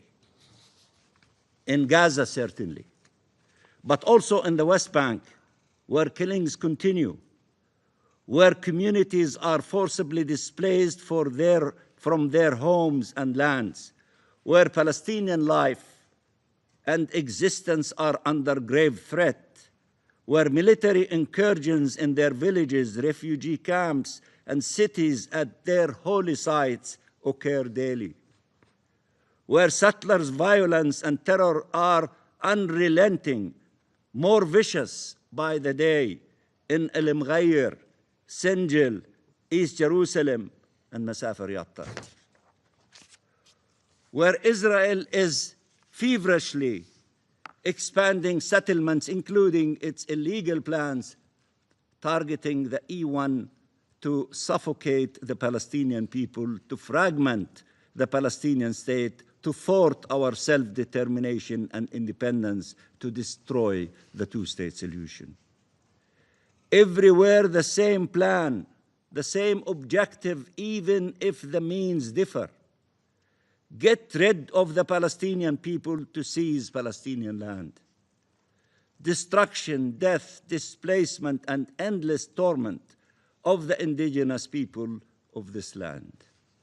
But Israel does not understand that its actions constitute not only an existential threat to the Palestinian people, but to the very prospect of ever realizing peace and security in our region. The only path to a peaceful, stable, and secure future goes through Palestine. No peace that can go except through Palestine. An independent and sovereign Palestinian state, a Palestinian people exercising all their rights, attaining justice and living in safety and dignity in their land, living side by side in peace and security with Israel in a region that can then finally enjoy shared peace, security, and prosperity. That vision has been enshrined in countless United Nations resolutions, including of this Security Council, and that is the promise of the New York Declaration. The outcome of the International Conference on the Peaceful Settlement of the Question of Palestine and the implementation of the two-state solution that we must now transform into reality. Mr. President, the Security Council must act now. Almost all of you said that, and the Palestinian children angels are telling you, act now. And with absolute urgency to end the Israeli atrocities and this imposed famine. It cannot continue to delay Chapter 7 action. And my colleague from Pakistan referred to the declaration adopted in Jeddah by the emergency meeting of the foreign minister of the OIC, which I had the honor of representing Palestine in, decided and is urging you to act on the basis of Chapter 7. The world must act to halt this genocide on the Palestinian people and to protect them from Israelis' plans of erasure. States around the world must intensify their efforts to deter these crimes and hold their perpetrators accountable. We need real pressure to stop the flood of suffering and start the flood of humanitarian aid into Gaza, to restore the United Nations presence, including UNRWA, in the occupied Palestinian territory, and restore humanity to humanitarian aid to save millions of people and to let the healing of the unimaginable loss, pain, and trauma to begin. Gaza is hell on earth, but Gaza is the biggest storage place of pain, suffering, blood, tears, and agony. It will be remembered to be the biggest storage place of pain on earth. The pain that our people are going through is beyond description, beyond description. And those who are in pain, they understand the pain of others. They do not claim monopoly in pain for themselves only. Only those who live pain genuinely can understand the pain of others. And that's what unites them with all those who suffer together, and then they hold hands together to put an end to the pain of everyone, not the pain for some and deny it to others. We need a protection force to save our people. This war of atrocities must end, and we are ready for the day after. As Palestine, as Arabs and Muslims countries, and as international partners, and there are so many of them, not only in Europe, but in Europe, North America, in South America, in Africa, in Asia, everywhere. We have a clear plan for the day after, with regional and international support, and Palestine is committed to do its part to ensure its success. Gaza is an integral part of Palestine, and its future is Palestinian. Gaza is a precious part of Palestine, and it is part of the land of the state of Palestine. There is therefore no substitute to Palestine in the governance of Gaza. And Palestine recognizes that its own success is dependent on cooperation with regional and international actors who also have a key role to play. And Palestine is willing to work with the US administration, we keep repeating, Saudi Arabia, and regional partners, France, and international partners, and the members of the Security Council, all of you, and the broader international community to ensure that arrangements for the day after addresses all legitimate concerns in line with international law and the relevant UN resolutions, and are conducive to justice, lasting and lasting and comprehensive peace and security for all.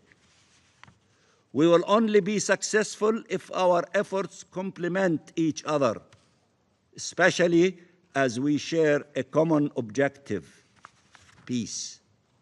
That's the common objective, peace. The UN was created for peace. The Security Council is the custodian of the maintenance of international peace and security. That's what unites all of us. For those who want peace, and we do want peace, because we benefit tremendously from peace. War takes the lives of our precious children. We don't want war. We want peace. And if we find partners for peace, then peace will be implemented. We will only be successful if we act now, seriously, and with utmost resolve and conscience, with respect for international law and humanity. Mr. President, All this bloodshed, all this suffering imposes on us all to act immediately, to end this illegal occupation and conflict once and for all, and to chart a credible path for peace and coexistence in our region. My friend, the ambassador of Sierra Leone, gave us fabulous lessons in history of what happened in Africa and former Yugoslavia. Let us not in the future be saying, where were we with genocide committed in the Gaza Strip and in Palestine, and you were paralyzed and you did not do what was supposed to be done in order to stop it and not to allow it to continue. These are wise words that many of our leaders, I remember vividly, especially after Rwanda, started evaluating and saying, why did we fail? Why didn't we act to stop it from happening instead of trying to go after those who committed these atrocities and to bring them to justice? That is good, but that will not bring the million people that were killed in Rwanda. Now we're saying, let's act now to save the 1 million children in Gaza. The rest, the other million, are the older people. Let's act now to save them. Palestine will not disappear. For those who have the illusion that they can negate our existence, that is an illusion, dream. Palestine will not disappear. We are rooted in that national homeland from the beginning of history. The Roman trees of olive are not as old as the Palestinian people. We are older. We are also responsible. We accepted to share that land and to have two-state solution. Israel will not disappear. That's why we're telling you we are going not to allow Palestine to disappear, and the only solution, as all of you say, is the two-state solution. No one can kill their way to peace. Those who think that they have the most powerful army on earth, that they can do whatever they want to, that's an illusion. But what will save all of us is peace and the two-state solution. Even this genocide will not eradicate Palestine. It's a dream, it's an illusion. It will bring more pain to all of us. It will bring more pain. The best way is to end this war. Peace, ceasefire now, and release the hostages, release the prisoners, let them be reunited with their loved ones. But we have an obligation to bring the human suffering to an end. And we must act now. No more delays. Gaza deserves life. The 2 million plus of the people who are still alive in Gaza deserve lives. And it is your obligation to help them to remain alive, although they are starving, although the healing might be almost impossible.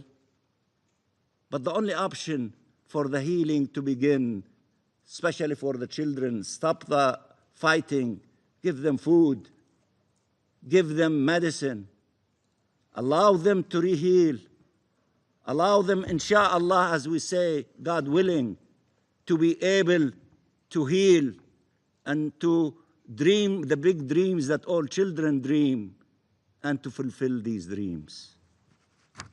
Palestine deserves lives. The Holy Land deserves life. It is time. It is time for life. It is time for freedom. It is time for peace. Thank you, Mr. President. Agradezco. I thank the permanent observer of the Observer State of Palestine for the statement. I now give the floor to the representative of Israel. Thank you, Mr. President. Thank you, Ilana. Your courage honors us all. On October 7th, Hamas stripped you from your home in Kibbutz Nir Oz with your partner Matan Tzangauker.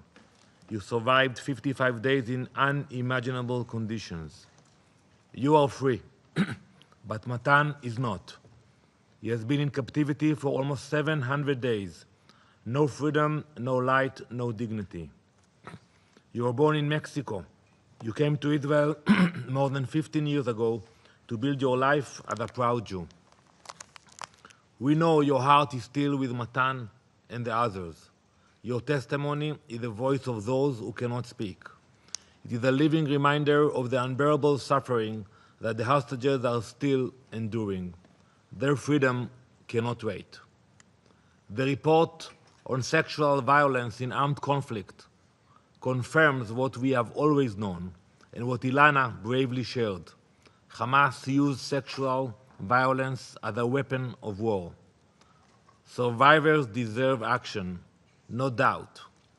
Blacklist Hamas now. The Security Council must finally designate them as the terrorist organization they are.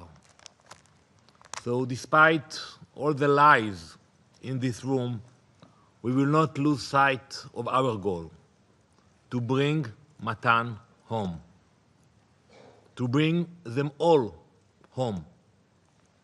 Council members, some of you have forgotten about Matan. You have forgotten how this all began, and the truth above why it continues. We will not leave them behind. Their freedom cannot wait. That is why the war continues. To free our people and end Hamas's reign of terror. But instead of focusing your attention on the hostages or on the crimes of the Hamas terror organization, a campaign of diversion from these issues continues. An echo chamber that swaps facts for slogans. Look no further for evidence than the IPC report. Maybe we should call it the fabricated report. The IPC lowered its own thresholds to manufacture a so-called famine. It cut the global standard from 30% to 15% for the report only, for this report only, and ignored its second criteria altogether, and I will get to that later. It refused to count most of the aid that did not pass through the UN. It used flawed methods while ignoring the wider data available because it didn't serve its narrative. By design, it misrepresents the true data. Across its many pages, and I'm sure you read some of the report, more than 50 pages. Across its many pages, Hamas is not mentioned even once. The terrorist organization that began this war and steals the aid for its own use is not even mentioned. One of the report's co-authors is Mr. Andrew Seal. Mr. Seal is a radical anarchist who publicly accused Israel of genocide already in October 2023, just days after the massacre of our people. And now, officially, he celebrates the Houthi terrorists as upholders of international law. And he is the one of the co-signer of the report. How could any of you claim this is a legitimate report? If it were any other nation, in any other context, the IPC would publicly apologize for its failures and retract this fabricated report. But because the report demonizes Israel, any claim is taken as fact. And I've listened to you all. Well, how about we examine the actual facts and only then cast judgment? Preliminary analysis by both official Israeli bodies and independent experts indicate that this so-called report includes IPC invented data that did not exist. They invented 182 virtual deaths to reach the threshold of 188, supposedly for famine. So the numbers didn't work for them. There was only 6. So they added 182. So now they can come with this report. Second fact, the IPC cherry-picked data from a survey of 15,749 children. They took data from only 7,519 children, which leads to the desired political result of the report's authors. Third, IPC hid data that contradicts the agenda. The IPC conducted 2 surveys in Gaza and hid one of the surveys in the appendix that shows there is no famine in Gaza. Following these gross forgeries, we are demanding the IPC for the immediate removal of the forged report. Let's continue to examine the facts. Let's speak about the aid. The UN's own records show more than 500 trucks carrying over 46,000 tons of aid have entered Gaza. That's since May 19, 94% of which was food. Yet, according to the UN agenda, if you read carefully, only about 1 in 9 or 8 trucks actually reached their destinations. 1 out of 9. Why? Because armed groups and Hamas terrorists intercepted the rest of the trucks inside Gaza. Not in Israel, not at the gates, not at the checkpoints, inside Gaza.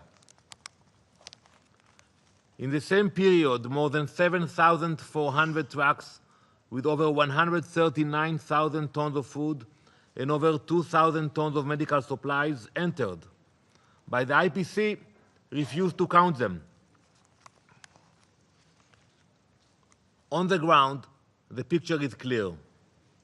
The crossings are open, despite the daily lies about crossing closures from the mouth of Mr. Tom Fletcher.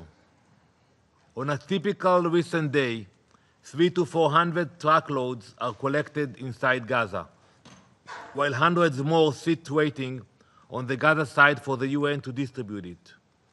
When partners actually collect and distribute, prices fall.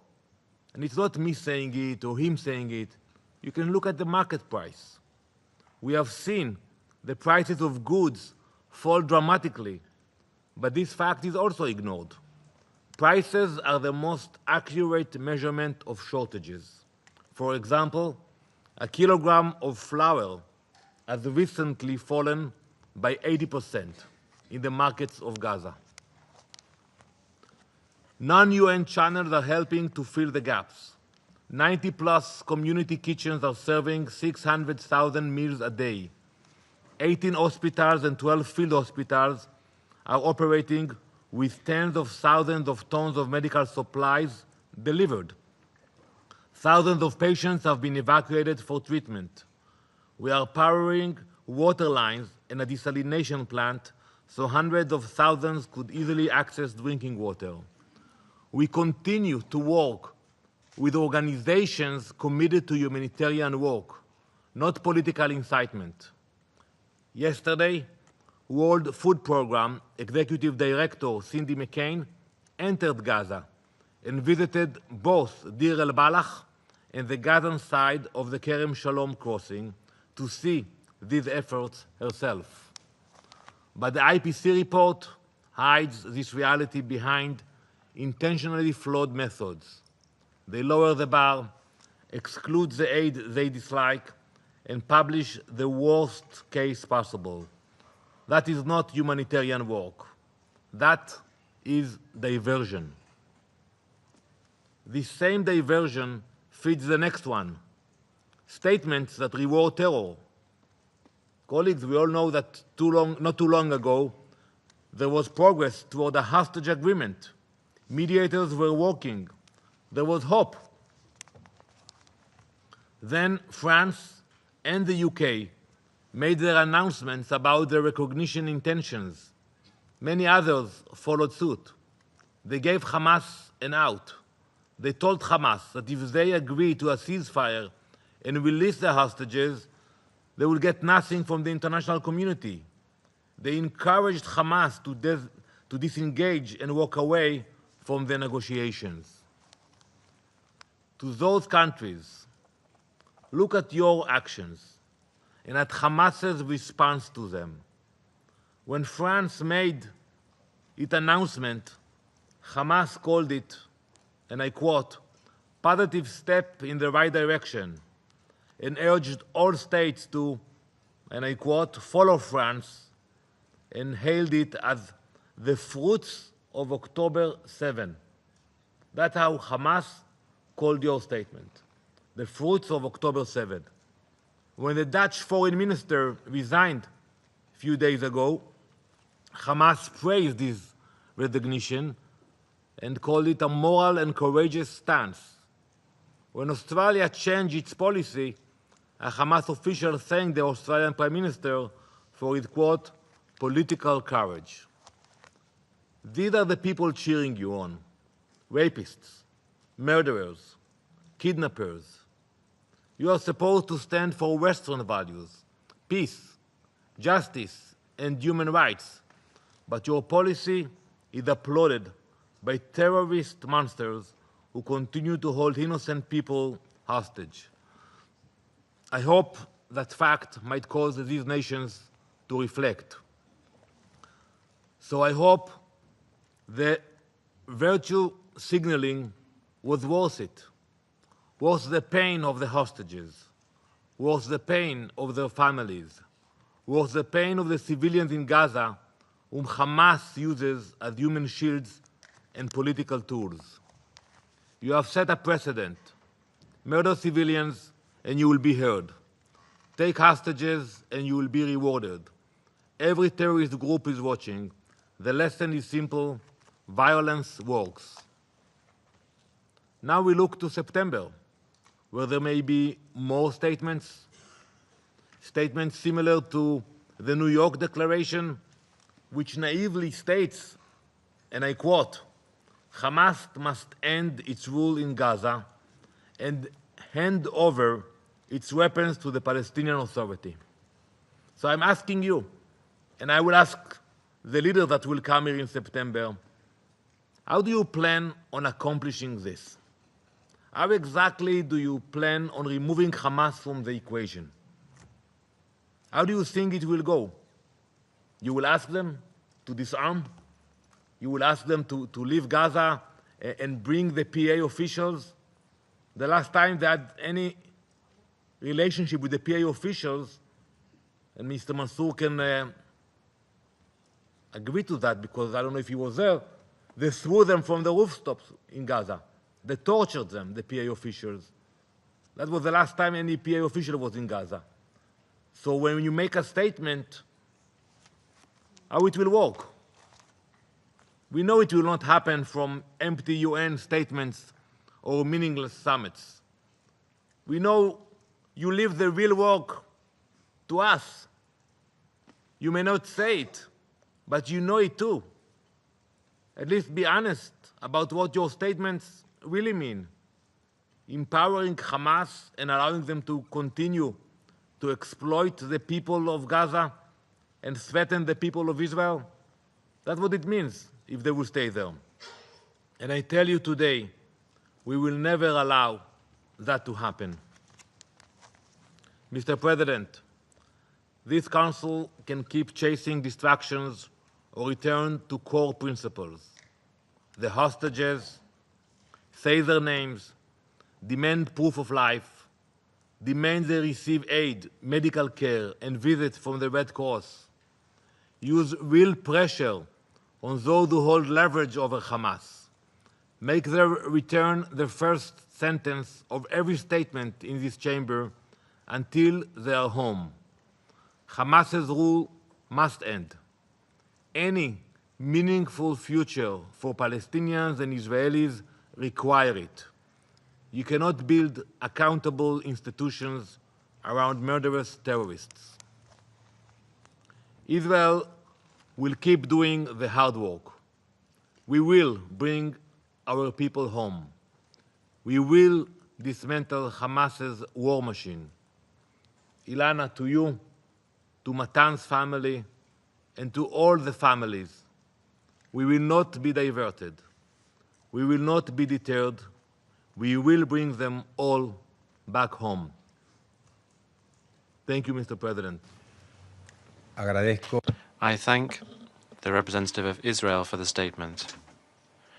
Delegation of France has asked for the floor to make an additional statement. You have the floor. Thank you very much, Mr. President, and I apologize for extending this session by a little bit, but these are very serious and weighty topics, the issue of hostages, and I'm not going to repeat what I already said. We stand in solidarity on the matter, and we believe in the need to release the hostages just as soon as possible. I would like to just respond to 2 points, at least 2 points that have been mentioned but that affect my country, France. The first point is this assertion according to which the policy that we're pursuing, the two-state solution, the initiative that we are engaging in with Saudi Arabia can in any way be instrumentalized by Hamas. We are aware that Hamas has its own means of communicating.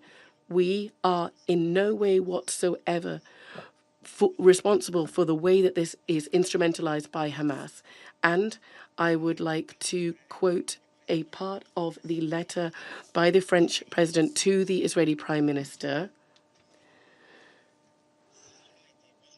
if necessary, to clarify, as if it was necessary to clarify once again, that the New York Declaration, this is my second point, is in no way whatsoever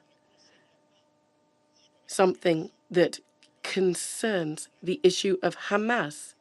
We haven't taken it from that standpoint. We are addressing it to states. Hamas has no role in a Palestinian state. So I'd like to quote what the French president said in his letter. Our determination to ensure that the Palestinian people have a state is rooted in our belief that a lasting peace is crucial for the solution and its full integration into a region, a logic of normalization that we support that needs to be implemented as soon as possible. The interpreter is paraphrasing. This lasting peace involves the establishment of a sovereign Palestinian state, recognizing Israel's right to security, demilitarized living in peace. In no case does this double belief enable any complicity with Hamas or any other terrorist group to threaten Israel. The Palestinian state must be the end of Hamas.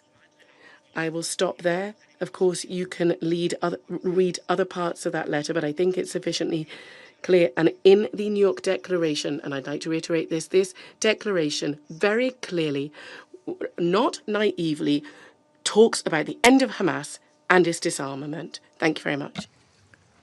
I thank France for the statement.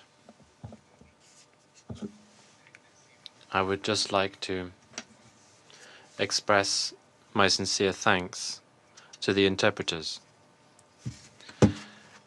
who have enabled us to continue without interruption of this session, and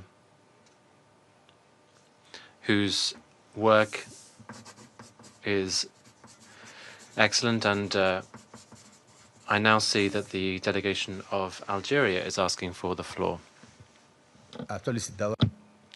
Algeria has asked for the floor. You have the floor. Thank you, President. I don't wish to extend this meeting too much longer. And I did hesitate a great deal before asking to speak again. I hesitated because I can feel the anxiety, the revulsion from Miss Grevitsky. I listened to her. I listened very carefully to what she said, and I listened very respectfully to what she said. But the suffering that she is enduring does not allow her within this council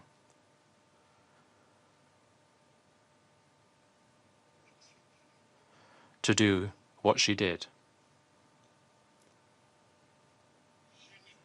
That is to say, to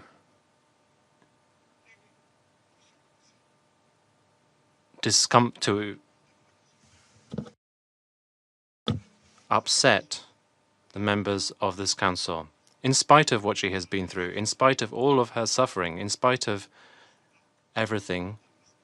That does not allow her or authorize her to upset the members of the council,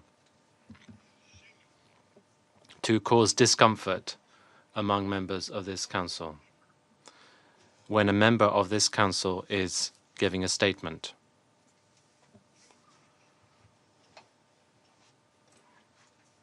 I don't wish to respond directly to what was said by the representative of Israel. Simply, I just wanted to say that I regret that 2 days ago there were 20 people killed.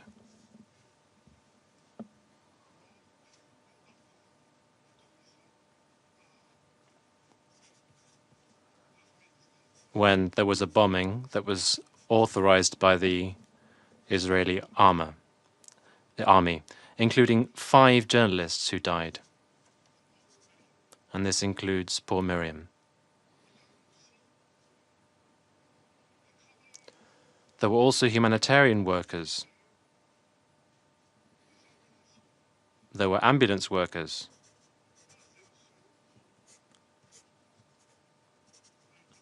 Not one word was uttered for those 20 victims, 20 human lives. Human lives that were cut short.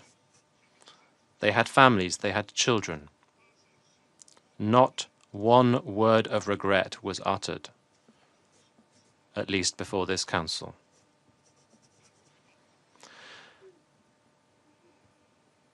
I don't wish to extend the meeting any further.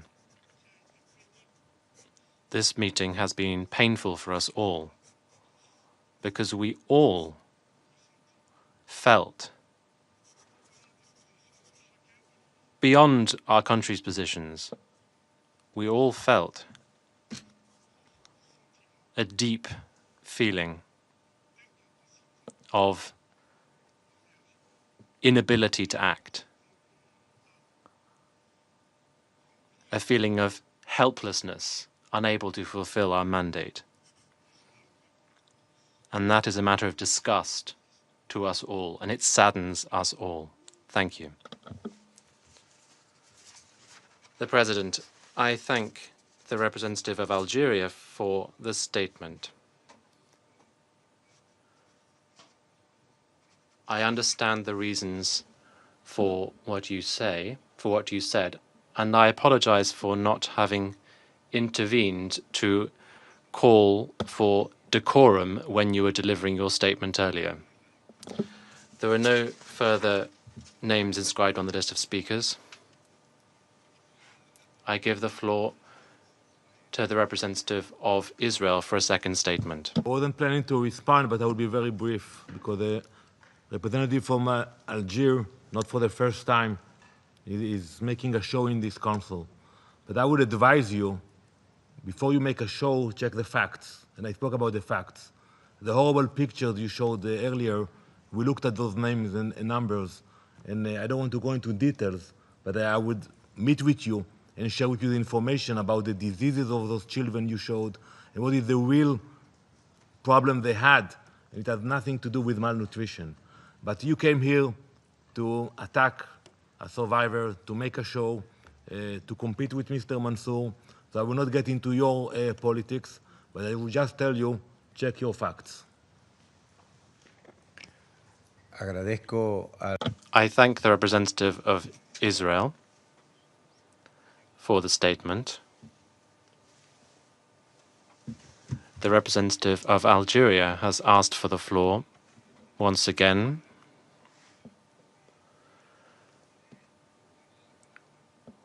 I will allow him to have the floor for a second and final time. You have the floor. Thank you, Mr. President. I do apologize for taking the floor once again. Quite simply, I would wish to raise the issue that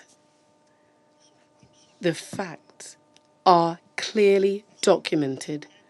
They have been documented in their Secretary General's report. They've been documented in the 50-page report of the IPC. Thank you very much. Muchas gracias.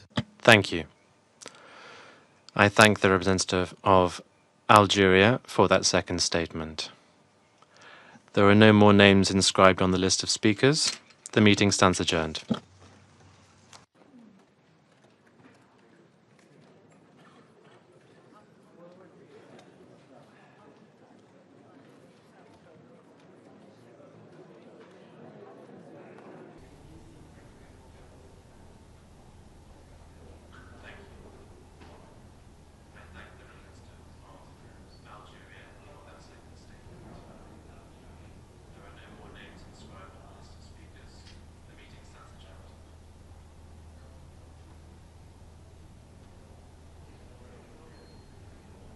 Dio.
you to move towards your The tall one behind. No, it's good. It was very good. It's all it needs. Good afternoon. I deliver this statement on behalf of Guyana and Slovenia in our capacity as informal co-focal points on conflict and hunger in the Security Council, as well as Algeria, China, Denmark, France, Greece, Pakistan, Panama, the Republic of Korea, the Russian Federation, Sierra Leone, Somalia, and the United Kingdom. We express our profound alarm and distress at the IPC data on Gaza published last Friday. It clearly and unequivocally confirms famine in the Gaza governorate. We trust the IPC's work and methodology. This is the first time famine has been officially confirmed in the Middle East region. Every day, more persons are dying as a result of malnutrition, many of them children.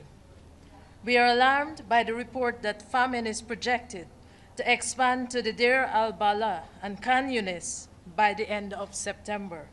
At the same time, across the Gaza Strip, nearly 1.5 million people are facing emergency and crisis levels of food insecurity. At least 132,000 children are expected to suffer from acute malnutrition between now and June 2026. Older persons and persons with chronic diseases also continue to be disproportionately affected by the conflict and are among the vulnerable groups reportedly succumbing to malnutrition-related deaths. All this while, hundreds of trucks laden with life-saving aid sit a short distance away. We stand in front of you, especially disturbed by the levels of acute malnutrition among children in Gaza. We note that at least 41,000 children are at heightened risk of death from malnutrition between now and June 2026. This is a man-made crisis. The use of starvation as a weapon of war is clearly prohibited under international humanitarian law. Famine in Gaza must be stopped immediately. International humanitarian law must be respected, and Security Council Resolution 2417 of 2018 must be implemented. Today, we collectively make three clear and urgent calls to action. 1, we call for an immediate, unconditional, and permanent ceasefire.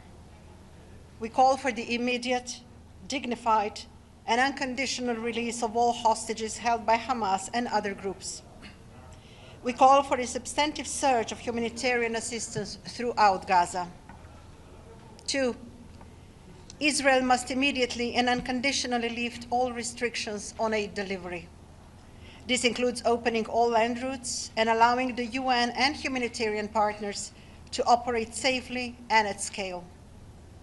Humanitarian principles of humanity, neutrality, impartiality, and independence must be central to humanitarian action.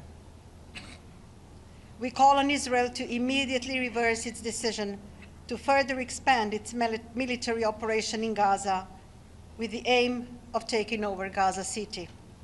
This decision, which we reject, will inevitably worsen the already horrific humanitarian situation and endanger the lives of all civilians, including the hostages.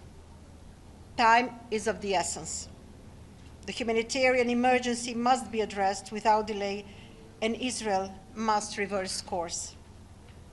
We have seen what is possible to achieve during a ceasefire. I thank you. What do you make of the U.S. denying that there's a famine? Yeah.